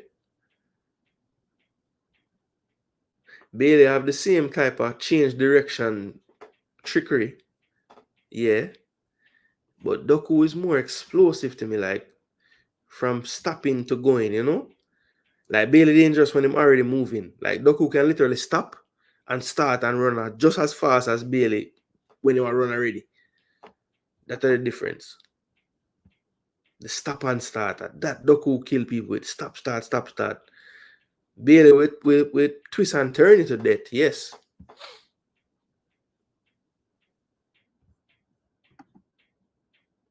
Yeah.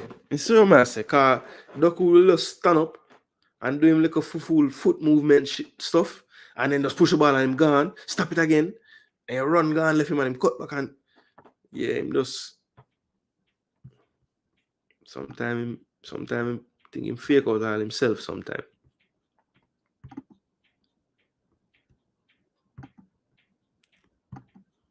Yeah, man, I forgot turn off the pop-up for this. I don't know why it always want pop-up star.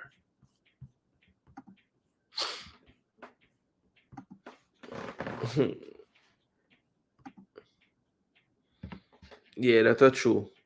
That's true. Bailey definitely lean more to the one left side.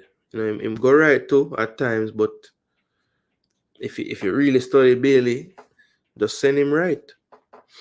Him not nearly as effective when him go that side. Him always want to lean you to the right to go back left. And him good at doing it, But I feel like you have a better chance could have like mark out Bailey because him kind of lean to the one side more. Doku is a little more two-footed to me. Like him really doing business if he must swing it in with the left or the right. Yes, the right more accurate, but you know, him not as one-footed. Even though Bailey sink me with the right foot.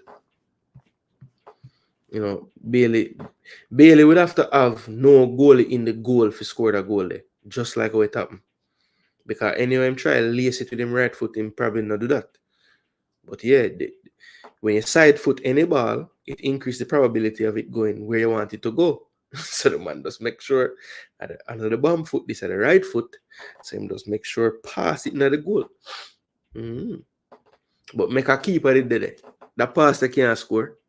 You're gonna have to shoot with the instep, and that's when it get a little, you know. Surface area not as big when you shoot with the instep.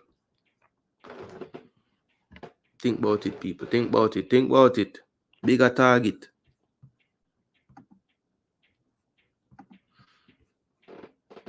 I don't know why Arteta want to be the ad for the day, you know, like them know. But I just want to get upset. Every time I look at Arteta face in that press conference, look sad. All right, people. Remember just check in on the last fixture.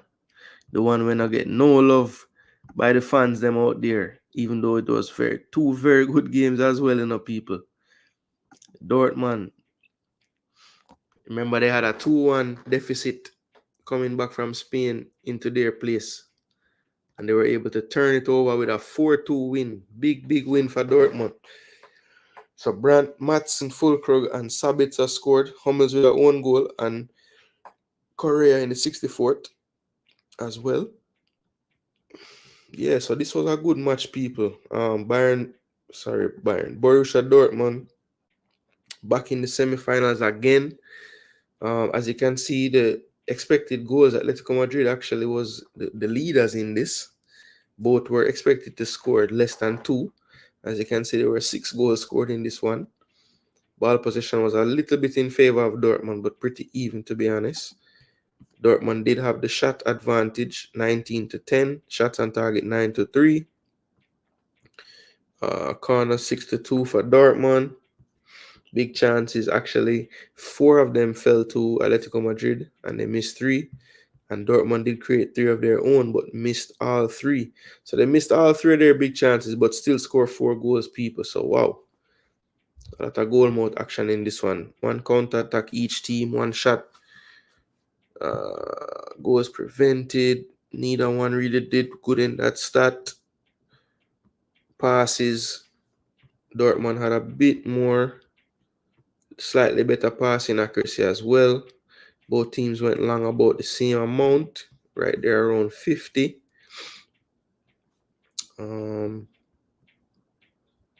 Crosses similar as well.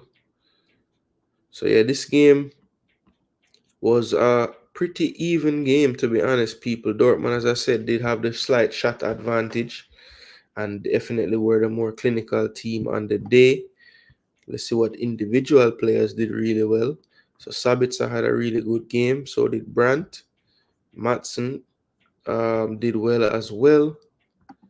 Is Matson on loan? Yeah, so he's on loan from Chelsea. But I feel like there might be like an obligation thing going on with them. And that too often is something that's said about him, to be honest. Morata dashing away matches. He's a strange one, man. You see him play and he might score a hat-trick, and then the next game you see him play, him have a hat-trick of misses. But yeah, Morata had probably the lowest score. Only lasted 45 minutes.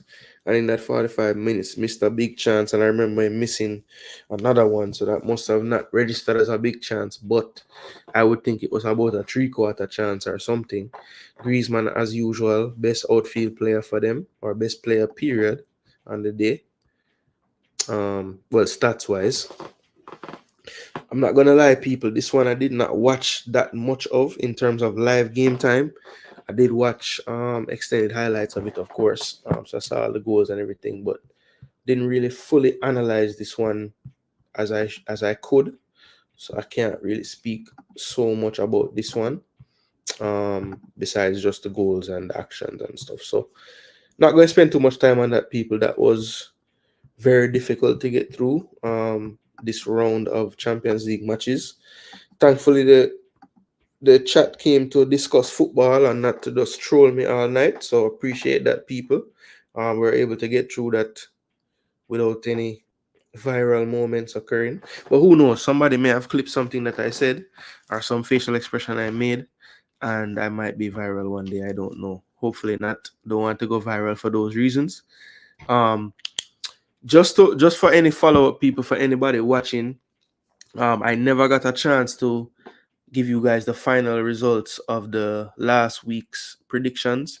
Anybody that's in the stream tonight, be sure to join me on Friday night, where I do my Premier League preview show, where we go through all the games for the weekend. Of course, this week will be a little bit different. Not all the teams will be there, so we're going to have some FA Cup semi-final games into the predictions as well, just so we can get a nice full week of games to call. So the final tally, people, one participant, Mac City, basically didn't get a chance to do all the games. He did 6 of the 10, and somehow he was 0-5 going into the Chelsea game. Did not have one game correct.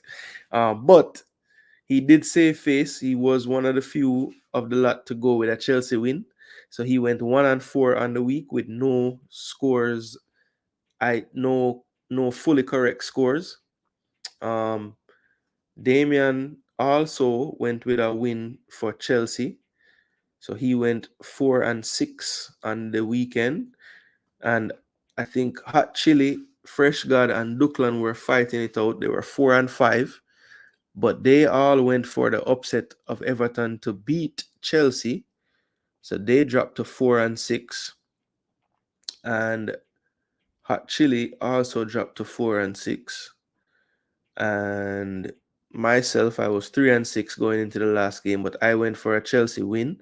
So I ended the week on 4-6. Now, I had said if the scores were tied, there would only be one tiebreaker to break it, and that would be which participant had the most correct scores.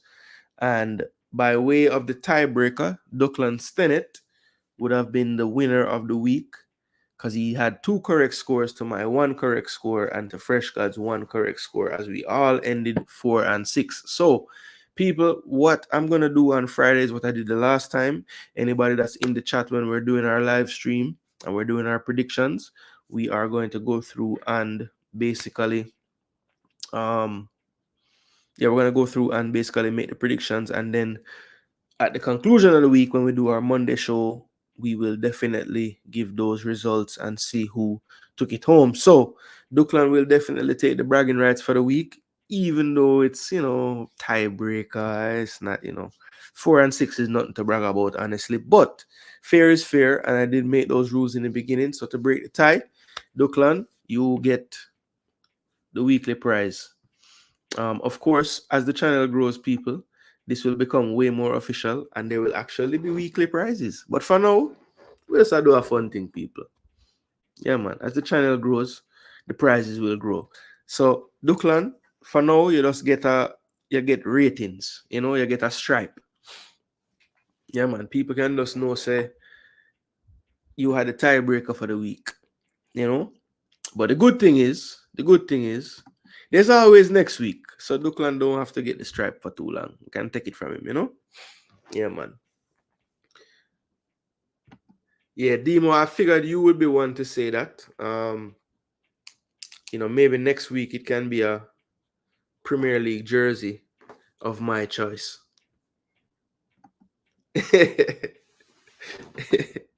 All right, no problem, Demo. Give me something to aspire to for the channel, when the prize them can start give out frequently.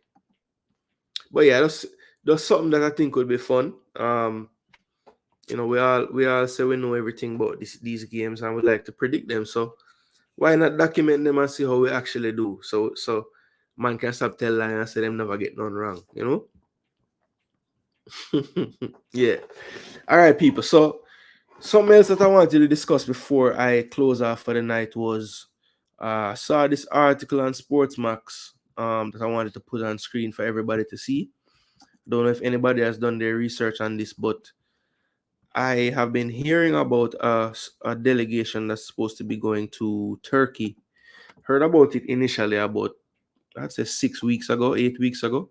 And finally today I saw an article about it on Sportsmax. So this is, and let me know if you can see this. I'm going to zoom it a little better. It should be good now, I believe. Yeah, so JFF has assembled an under-18 team to contest a week-long tournament in Turkey, which is aimed at strengthening the country's youth program and, by extension, prepare players for future tournaments.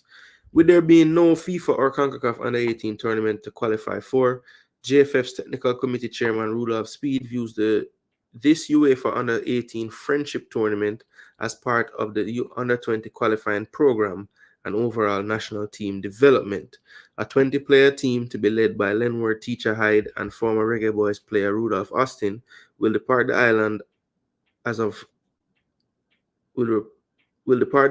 on Friday for Turkey, where they will cross swords with Saudi Arabia, the host nation Turkey, and Mali on April 22, 24, and 27, with cross-zone games being played on April 30. Ecuador, Guatemala, Morocco, and Slovakia will contest Group B. It is a development tournament. A lot of the players are eligible for the Under-20 World Cup qualifiers, the younger ones of the group. The ones now taking part in the Under-20 qualifiers are the 18 and 19-year-olds. So the 18-year-olds on the World Cup qualifying squad will be included here. Interesting. Speed said in a recent interview. I want you to remember this part, people. And I want you to remember it for when I read the actual squad. Okay? This UEFA Friendship Tournament is a new initiative aimed at creating opportunities for talented young players to gain additional experience playing international college football against teams from different confederations. The tournament will provide a unique opportunity for technical staff and players to grow both on and off the pitch, as they will experience different playing styles and cultures. It is just another way to try and develop the players and give them international exposure as part of the whole World Cup qualifying development program. We are doing a lot of things to get the team up to standard to compete.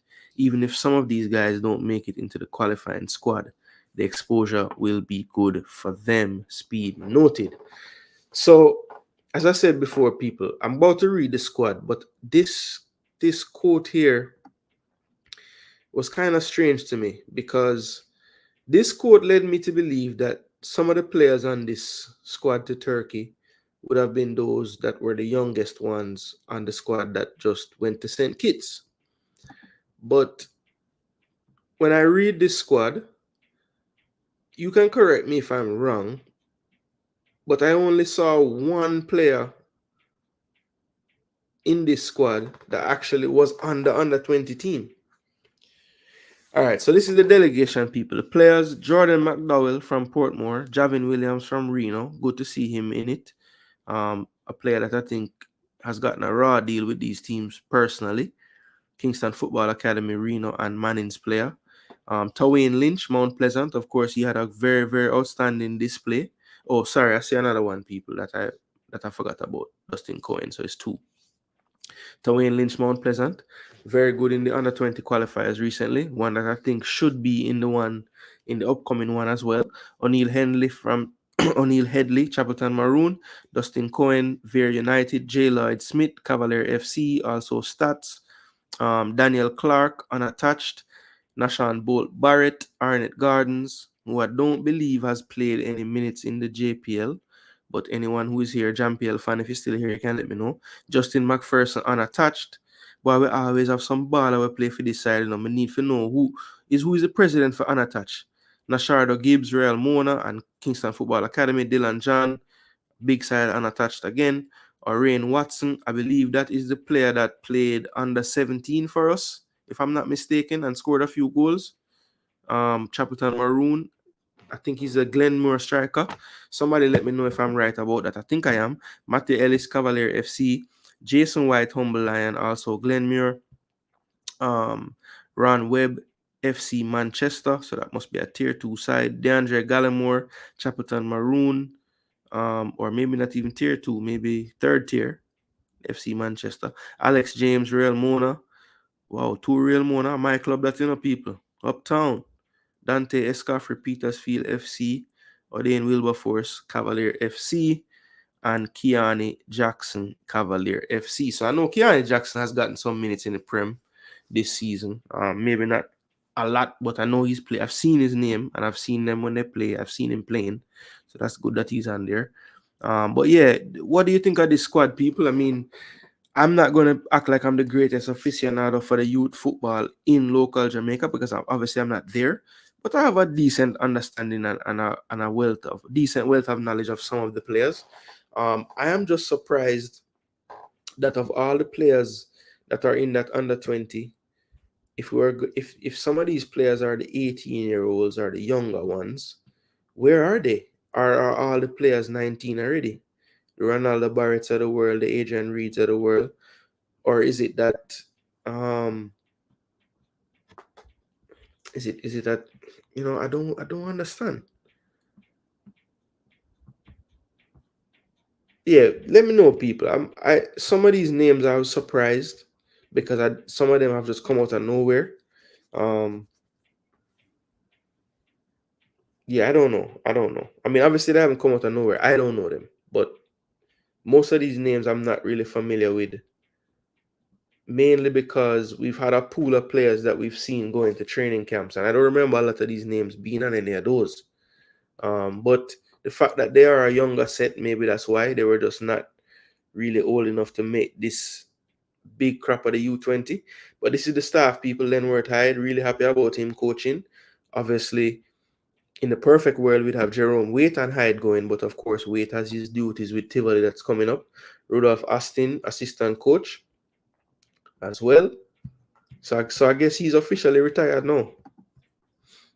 Andrew Sewell, goalkeeper coach, big up coach. Tyrese Palmer, equipment manager. This lady has quite a reputation. Karen Clark Lumsden, if you let some people tell it, she's terrible. Others think she's a wonderful administrator, so depends who you talk to. Edmund Regis, team doctor. Wendell Downswell, technical director. And Gregory Daly, head of delegation. So all the best to the boys. As you saw in the article, they leave on Friday. And they play on the 22nd, which is Monday, 24th, Wednesday, and the 27th, which would be the Saturday, I believe. 24, 25, 26. Yeah. So that would be the Saturday. So hopefully, we can figure out a way. Somebody out there, I'll be scoring, trying to see if this will be any kind of way we can see these matches, whether even delayed or live or whatever the case is, just to see how we look against this competition. At the end of the day, people, this is not a bad thing. Honestly, it doesn't really matter who they pick for it. I just like the fact that Jamaica is involved in something like this. These are the type of things where I feel like we drop the ball on. There's a lot of developmental things that FIFA do and they offer. And I don't know that we exhaust all the possible things to get more development for our players. Because at the end of the day, if we consistently wait to develop them at these under 20 tournaments where we're fighting to go to World Cups, I don't think that's the right way to go about this. We need to try to get the players developed outside of those World Cup cycles in various ways, in different ways like this. More of this, JFF. Try to get with FIFA and tell them, listen, any kind of developmental thing you guys are doing, let us know. We want to be involved in all of these things because we've missed a lot of time, people. My only hope is we take true advantage of these things and send the best crop of youngsters we can, that we definitely want to see them get more development because we think they have a chance to make it further. So again, people, I'm familiar with some of these names: Cohen, Lynch, Javin Williams, Matthew Ellis, Keani Jackson, Wilberforce, Dylan John, Jason White. So I know some of these games: Nashardo Gibbs, Nashawn Bull, J. Lloyd Smith,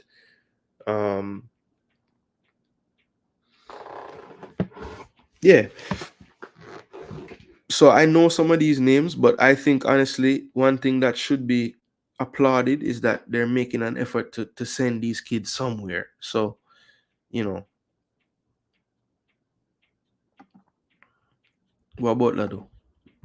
Don't know how they know. Don't know how they were selected. Well, I said I need to start sending a YouTube on these trips, you know. Well, maybe there'll be one YouTube manager for each team. You know, Mannings have the senior team. The women's team need a YouTuber now, and then you have the youth team them. So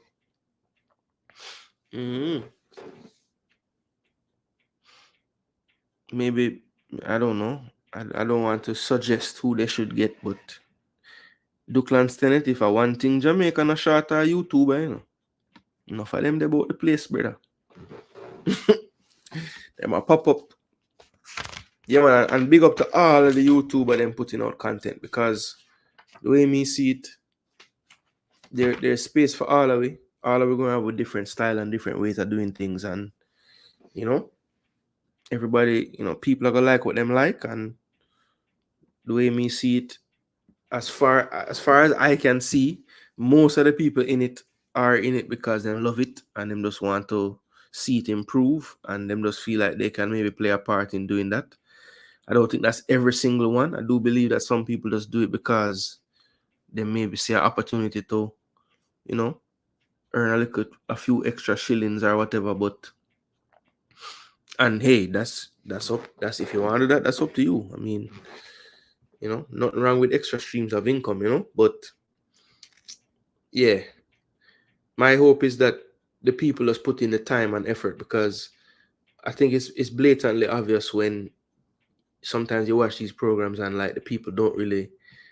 Sometimes I feel like the the comment section is really what drives some of the programs. Like you can tell that the person doing it maybe, you know, is searching for some answers from the comment section when they're talking about things.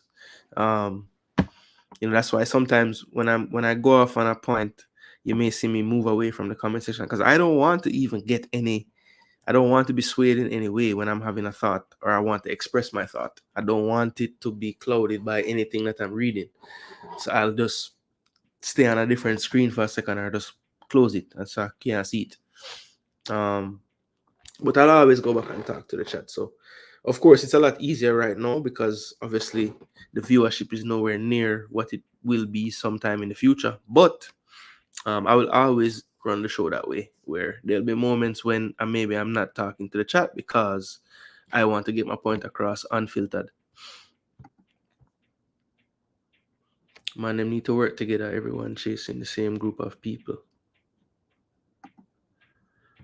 Phil B, I don't think so. I mean, there's kind of like a little block of times that everybody kind of have. I mean, you know, I guess there is some overlap from time to time in the evenings, like on the weekends, but you know, I typically run out late night, you know. Obviously JD in Belgium, so he usually start off the day like morning for those in the more western part of the world, and then in Europe him being ahead, you know, that's like, you know, when he can give us content, that's morning for us. Then I know sometimes I see what's that, sports prop Jay Taylor, he might have a little European time as well. You know, Manning's man 12 o'clock, 1 o'clock ish. So yeah, it's kind of like it kind of set a certain way where it looked like the man them kind of give everybody them time. As I said, on the weekend sometimes there might be some overlap, but you know, and then you have the ones that don't really do live shows as much and just put out video content, you know, like lately military Gooner. I saw, what's the kid's name, I think his name is Ryan Nelson. Premier 7, I believe his name is. Yeah, I saw some footage content from him. 433 presser.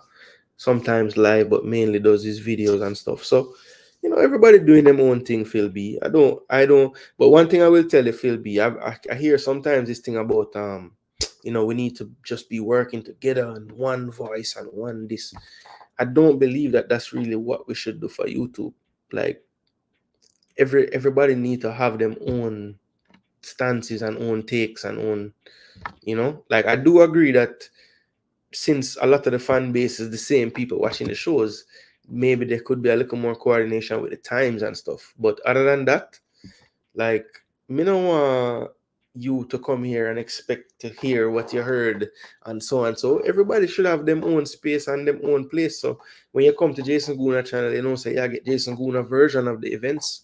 Even if it's a lot of the same events overlapping we're talking about, it's all going to be different perspectives of it. You know what I'm saying? And again, there's some there's a lot of things that's going on right now in the space that I haven't even put on my actual platform because I don't really feel like talking about that stuff, to be honest. The back and forth between, and you guys know what I'm referring to, but I won't give that time on this channel. I'd rather keep it to the football. I enjoyed talking about the games, even though my team lost. It was way more enjoyable to talk about what happened in the games for 90 minutes than, But again, I'm not knocking any program that would talk about that stuff. That's just what they want to talk about. And I listen to it and also talk about it as well. But I just don't wish for my platform to be the place for that, Who knows? Maybe one day a story, I just want to talk about it, but I just haven't had that urge. I'd rather keep it to the football and stuff,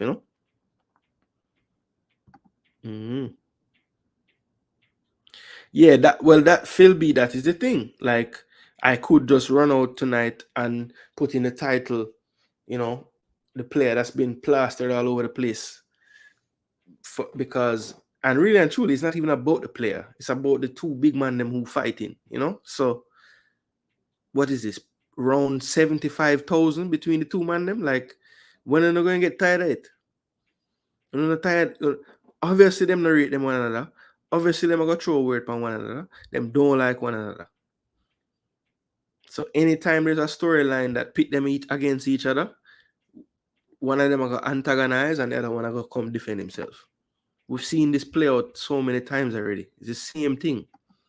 Just change the subject what them are talking about. Oh, okay. Like, instead of just have separate channel, just like one network where this time of at this host and this time. Yeah, well, Phil B, the problem, you see the problem with that, Phil B, I believe to start a YouTube channel, you have to have some kind of bullish mentality in your brain, and you probably have like a clear vision for what you would want to see on your channel. The fact say you start one would have tell me that. So it's difficult now to sit down upon your vision for a while, eventually start your channel, and then turn around and sacrifice your vision because you become a part of a collective after the fact.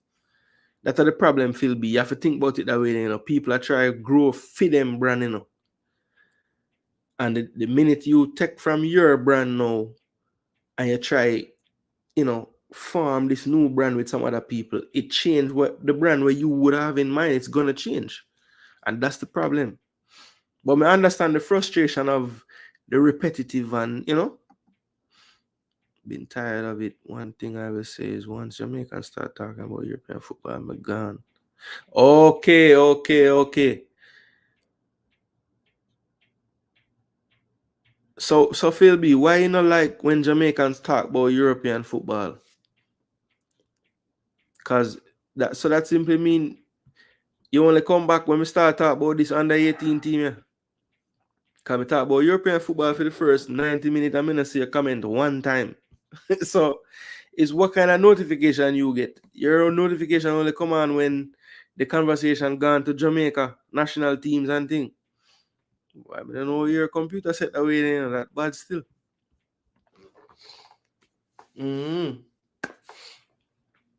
Boy, I mean, want the reggae boys farm check, but look like me run my mouth too long in the UEFA Champions League segment, because that's 2 hours me just a hit now, people, and boy,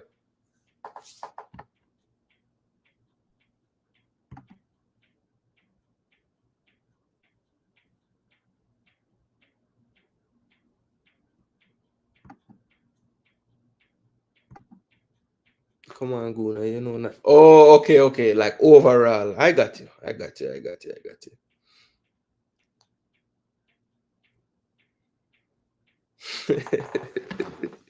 Yeah, man. I understand where you're saying, no, Phil B. Yeah, as a whole, you know, but as I say, like, may I try for make myself in the space be one of them where you know you can come to if you want a breakdown, you know, you want. So what really caused my side for lose, you know? You know, Jason Gooner come with some facts and make you know why your side lose. Because I've seen me give some facts today why we lose. You can pull back the video and see. What is your problem with the U18 team? Because it don't have no diaspora players.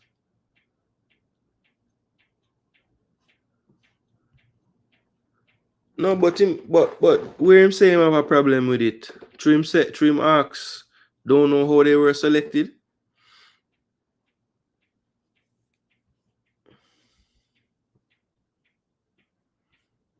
Well, in the article, they not talk to the coach not one time.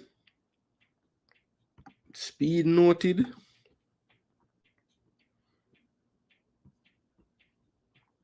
Speed said.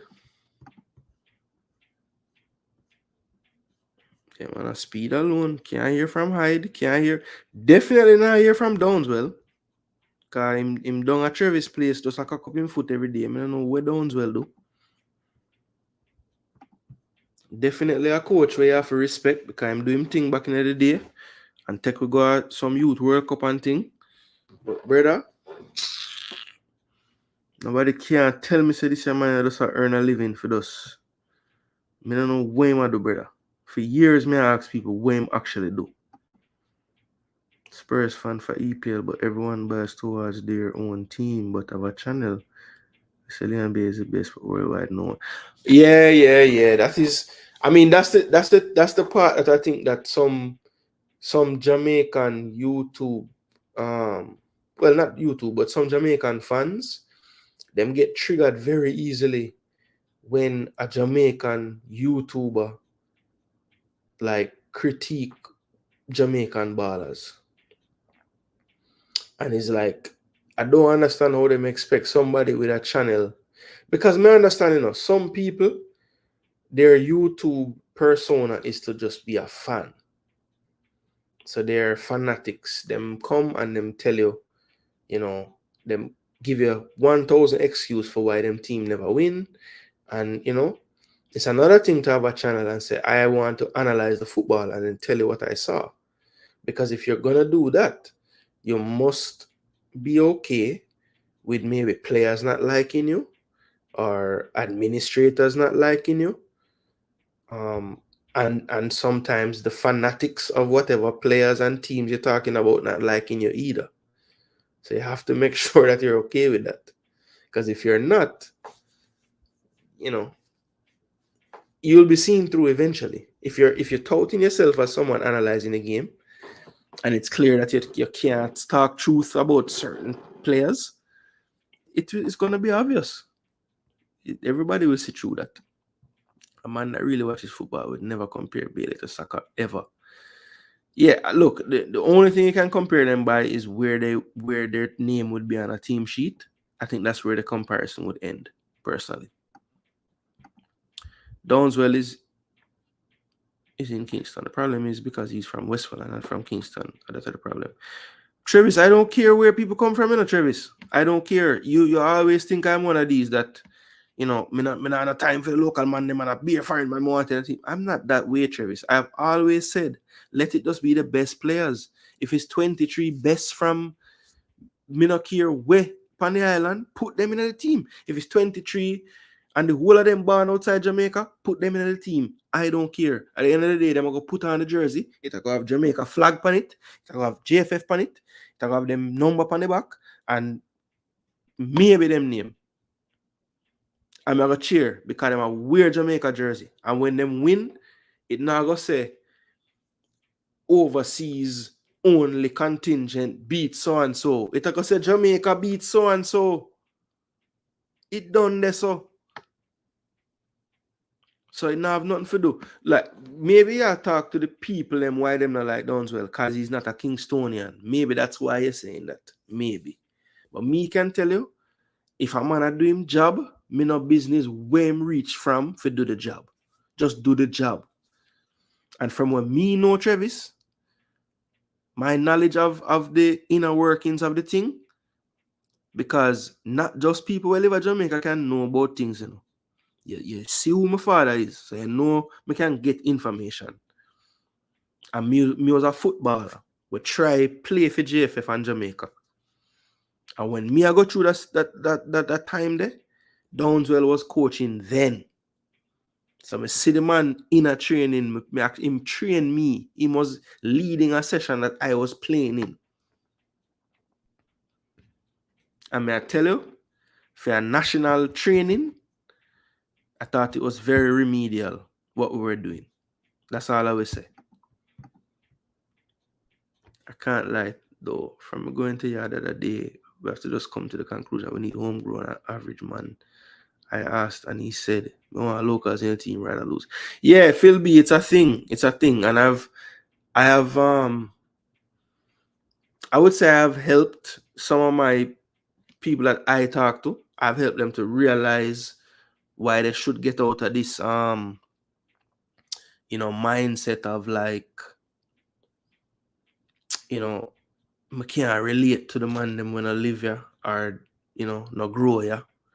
Like I try my best for like make them understand like, yo, them can still have the same love for the country where you have, and never live here, It's actually possible, But I feel like people don't think that's possible.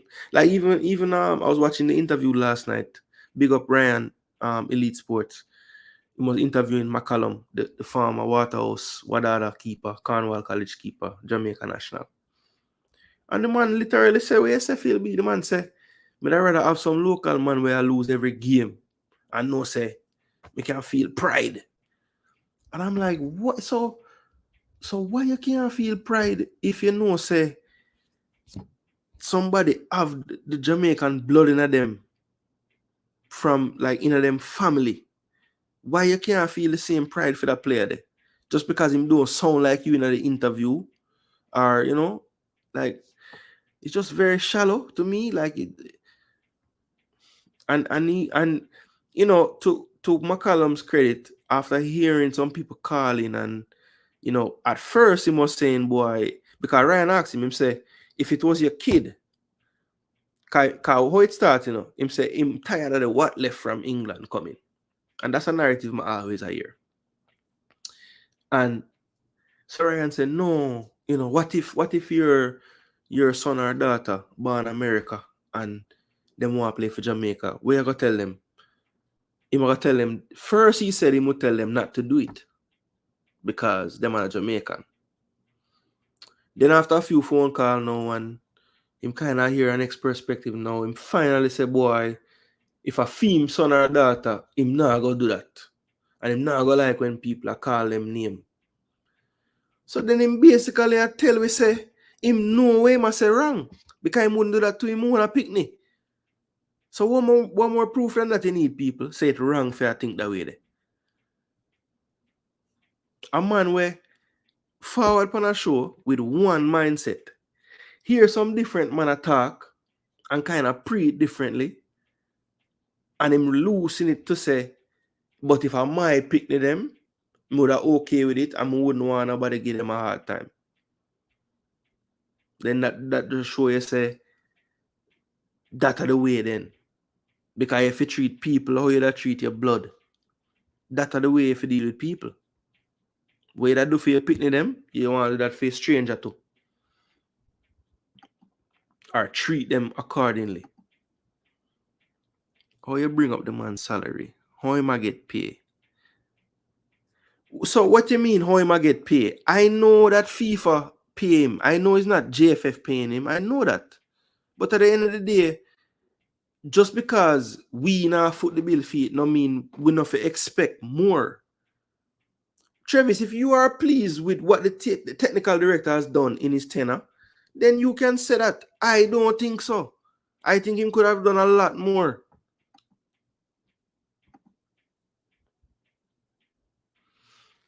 Well, Travis, that's your opinion, boss. And I don't understand. I don't understand what you mean by this.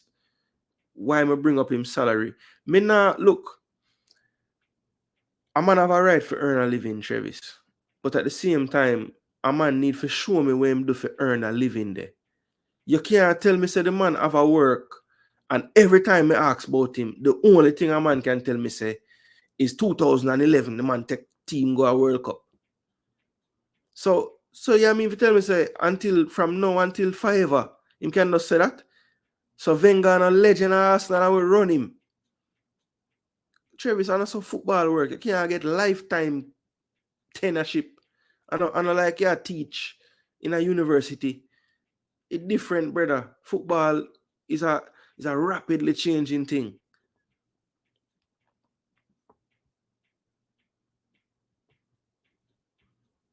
Yeah, who get this U18 to Portugal? Based on what this article said, Travis, to me, this look like something where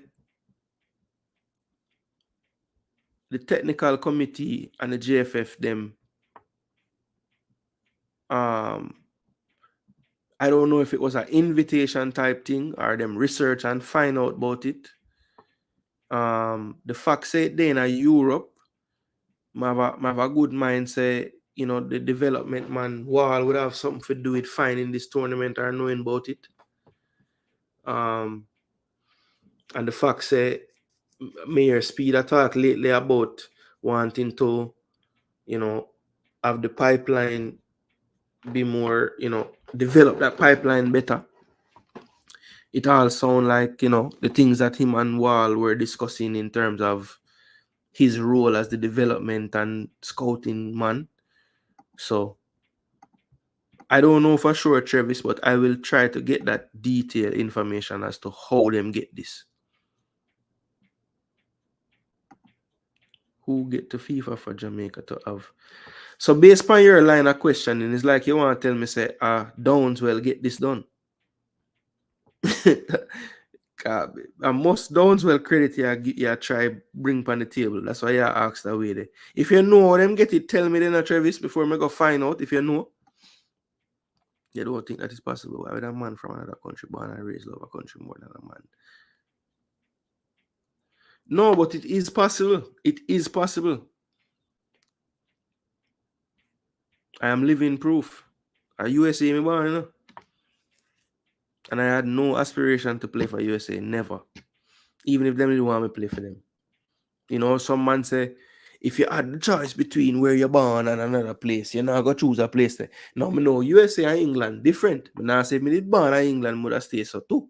Because England to me is a much better footballing nation than America is. But me just tell you how me feel. I was always connected to Jamaica. Yes, me did move and live in Jamaica for a time. But a USA me born. So now USA me should have cheer for and try play for. But me never do that. So that's why it's a little different to me personally. Because I'm not born in Jamaica, I'm a pull for Jamaica more than USA. If USA play, yo, you never see when I put the thing on Instagram when in the stadium, I cuss US fans about Jamaica and this and that. And a USA my born, you know. Oh, all right. So now can you tell me say it's not possible? Travis, let's have a civil talk. No man, Travis good man. Travis good man. Him not gonna turn away there.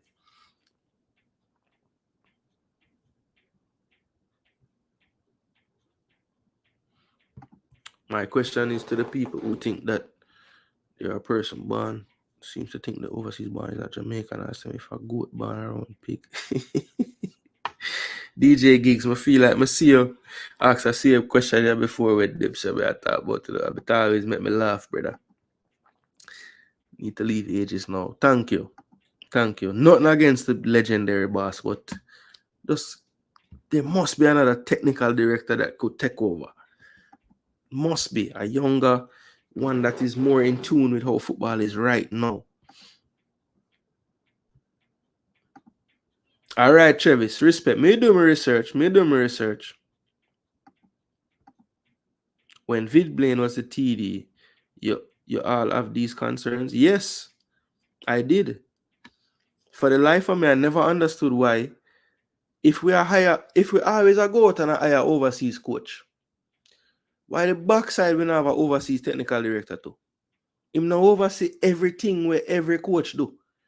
So what the point of having Algrimson who?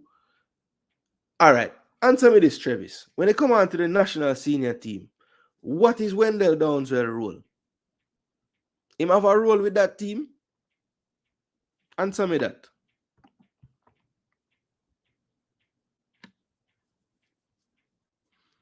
Yeah, but that's the thing, Travis. Me don't want the diaspora fans run the football. Me want the man them where run the football understand say the diaspora is a part of Jamaica. That's the difference, Travis. You talk about diaspora can't run the football. Me no want to run it from me understand JFF constitution, you know. Me know me can't run for the presidency, you know, because me don't live in Jamaica, you know. But me need the man them where they are Jamaica to understand say the Jamaican diaspora love the football just like the man them where they are Jamaica. You can't tell me say because I'm not there Jamaica, I not love the football like Uno. And that Uno always I try to tell me. And it's not true.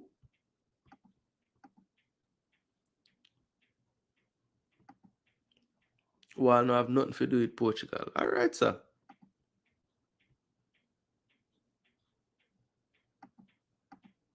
As me said, Travis, you know what? Tell me, you want me to do my research. So, me like work, you know, so I'm going to do my research. I'm forward back, me tell you when I find out. And you can tell me, say, if my research are foolishness or not. That's from FIFA. Okay. So, FIFA last state technical director not in a national team again. All right.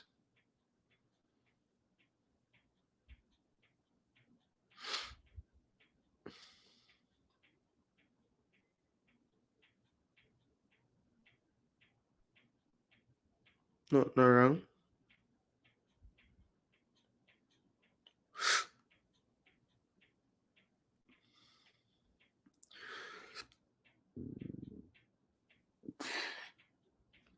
FIFA training center.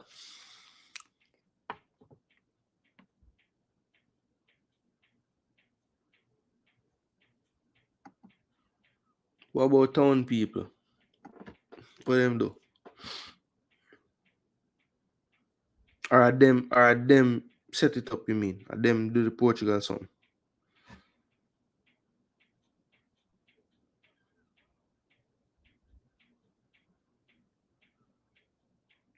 Arsene Wenger.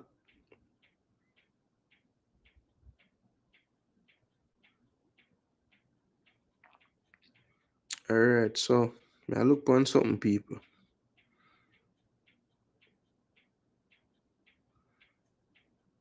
See it, yeah? Position of technical director.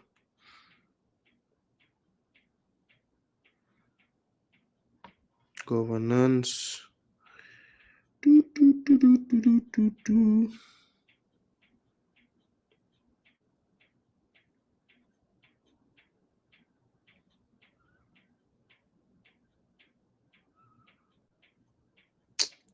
Alright, people.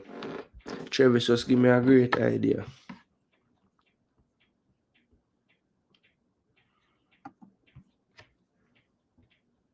When Carl Brown have all the boys don't play the national team fight against Western Jamaica ballers. That's the thing, Travis. This whole, you know, fight out business is not a local overseas started, you know. This has been around from when me first moved to Jamaica. I Carl Brown, I coach a team.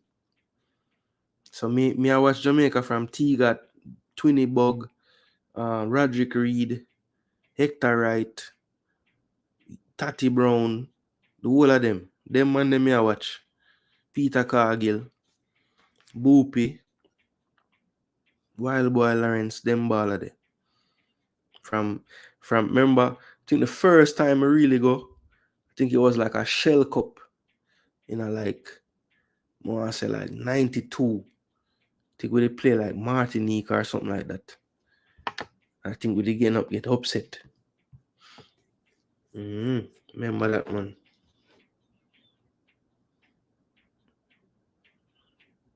Think them time they like Anthony Carr better play.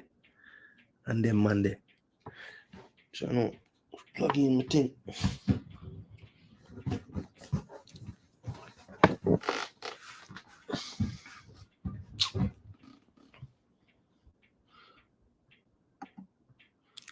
Never said that Sir France love Jamaica than me or no one else who live here. No, me I say me not say we love it more. Me just I say we can love it as much. Like we can be as invested as you. Yeah, we can't there physically in the island, but we can give it resources, we can give it time, we can give it effort, we can try help in ways, even though we're not there. You know, like when a parent have to work overseas for some years, that don't mean him not helping family same way. Same so diaspora can help. And it's not like we have to help.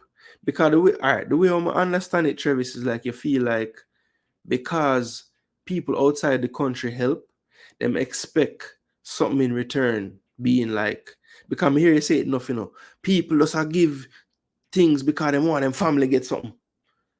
But you can't just broad brush it, Travis, and make everybody diaspora related.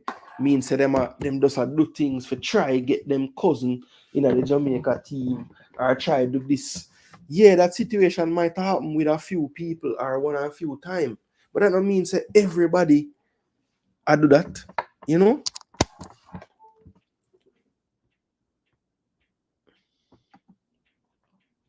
YouTube can't tell the man how and when to speak on his role as TD. You all must know. No, all right. So okay. Sometimes I just feel like more like interview the stakeholder them, you know. Because me hear this a lot, you know, as a defense for Downswell, because me know Sam is not the most, you know, jovial brother.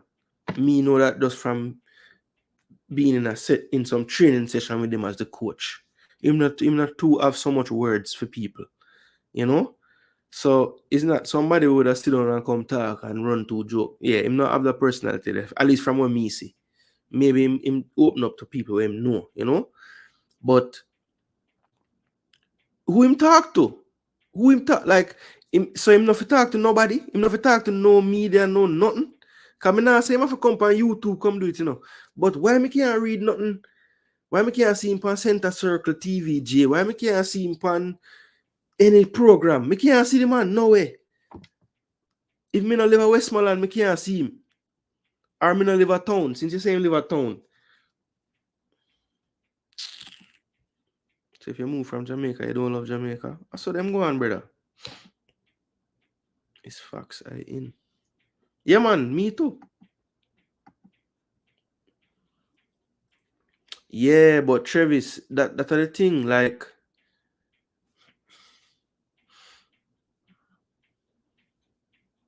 me overstand still. Yes, the corruption at any point no good. So if man do things for try get things from the next side, that no good. They need to remove that silly rule about have to be domiciled for years as part of the administration.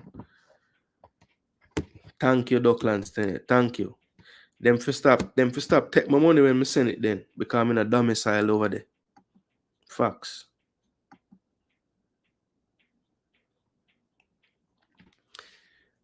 So yeah, man, me overstand him not like that. I mean not same need for those changing personality to suit me. But I just say like give me a report. Give me, you know, like talk, write it then. And just put it out to the various stakeholders, of which I am one, because I'm a fan. They're stakeholders too. Anyway, people. Respect for the reasoning. A long 2 hours and 24 minutes, but right now I jump off of the YouTube space. It is now 12 o'clock almost in Jamaica, 1 o'clock where I am. So, people, respect. Bless up on yourself. Phil B. Travis, Duckland. Big up, big up, big up. Let me write down my homework. So first things first. do some research. How? All me I write is how U18 TD rules. Yeah, man. I do a show upon a technical director rules people. And we're going to have a checklist. And we're going to say how much of them our technical director has accomplished out of what the FIFA mandate, the TD if you do. And we're going to cross-reference. And we're going to put up what our TD do compared to what FIFA say I'm supposed to do. And once we do that, if him get the passing grade, then we can't beat him. So fair is fair, and I may agree with Travis. Me dealing a facts, so I'm not gonna run for beat the man. I can have my opinion before me do the background checks. What I'm gonna do, and then hear my opinion already.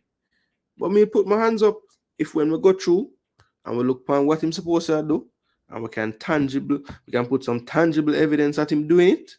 Then I'll put my hands up and say I was wrong. All right, Travis, that is fair. You can't accuse me for that.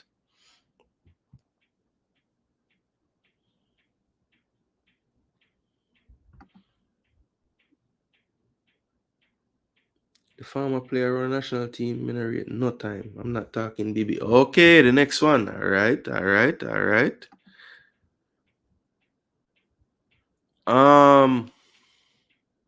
At the highest level, no. I think the Caribbean Cups, yes, we could probably still win some, as we used to. But at the highest level, I don't think so. Honestly. I mean, look, even at a time when it's arguable that we had more talent locally, right? Like the 90s, 2000s,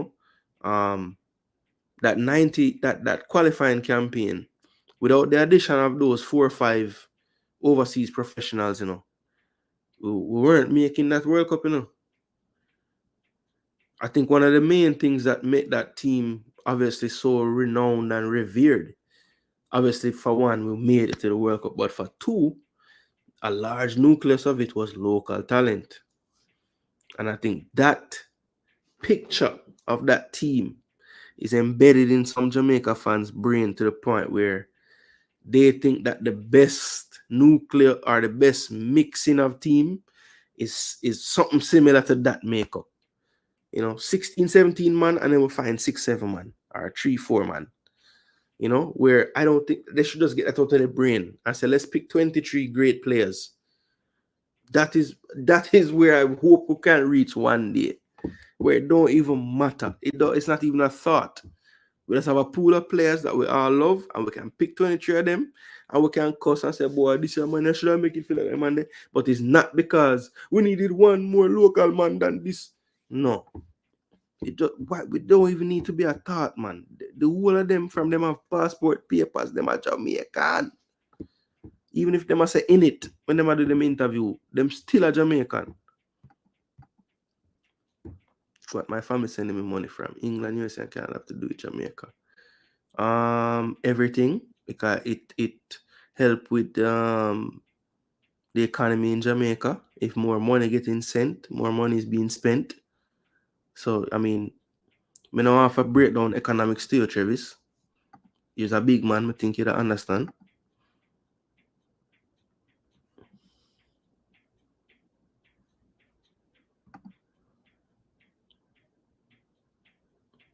He was on the Paul Young vexed because he was never picking Big Burton. No, so you don't think I know that too? Because Paul Young was one of my baller them, But Paul Young never bring to the table what Paul Hall bring. And that's a fact. Paul Hall and Fitzroy Simpson and Dean Burton, the fitness level where them man they bring to the team, boss. When them man they start press and chase your blow, my youth. It's a different levels, Travis. Believe me. I said that will never happen me. Yeah, man, that's the best way to go about it, man.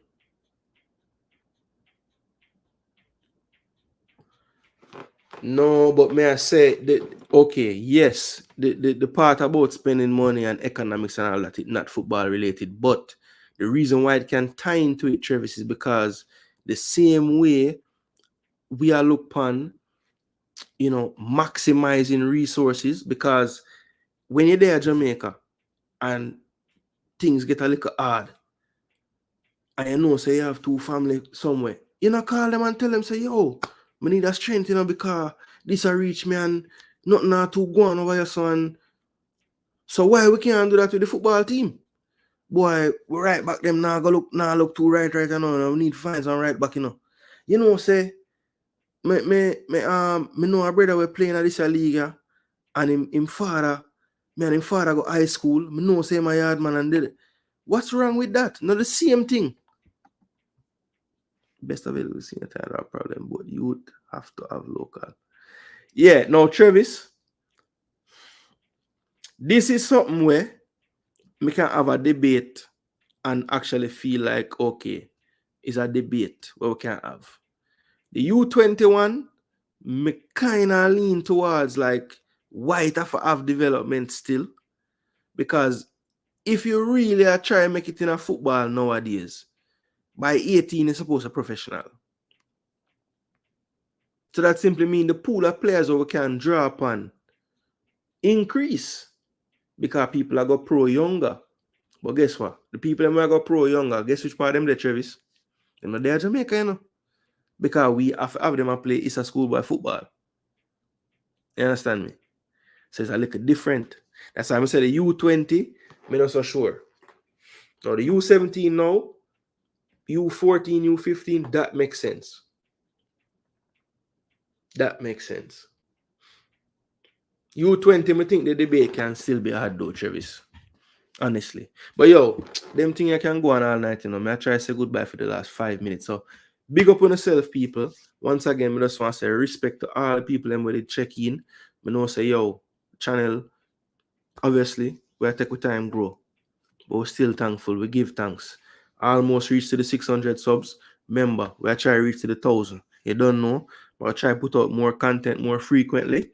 But we are trying to figure it out, people. Family comes first. You already know that. So, wherever YouTube can fit in, I'm going to do it for the people. You don't know, people, Jason Gooner once again. Gooner's a ball. I'm going to my bed, go cry it off. And tomorrow, all I can say, the Man U people, them have nothing to do. So, Liverpool, you don't have to worry about we. You see, the Man U fans, them bored, So, them just have wait for troll. So just make sure no win so that you can dodge the Man U fans them, because out of all the fans them today, the Man U fans them are the most nice them I make. Life is a funny thing, people. Anyway, big up on yourself. One Gooner and a Jason Gooner. No further Gooner there wrong. But this is the original one. Yeah, man. Maybe not on YouTube, but in life. So yo, people, my gone. Zine. Even though we get knocked out, you're not done yet, people. We're out of the Champions League. People say we're out of the league, but mathematically we're still there. So we're still trying, my people. We need to learn experience fast, gain some more fast. Hopefully today did accelerate the process, But yes, people, I hate that. English Premier League dead, and then probably dead again tomorrow. Only Villa, I think, can get through, and it's going to be tough for them as well. But we think Emery will figure out the plan for get it done. I think Leverkusen going to beat West Ham, even though Leverkusen might be hungover from them partying. That's the only thing can save West Ham. But we still feel like them are going to lose, because what them have to lose, them win the league, them at home in front of them fans now. That might be a bag up as well. So West Ham probably out. And Atalanta, will they let Liverpool turn them over? I don't think so. I think Liverpool going home as well. So EPL, you need to do better in the Europe next year. That is not a good look for you. But anyway, people, Jason Guna once again, we're out of here, people. Like, share, and subscribe to the content. And you don't know, people, until next time, big up on yourself and stay safe. Blessings.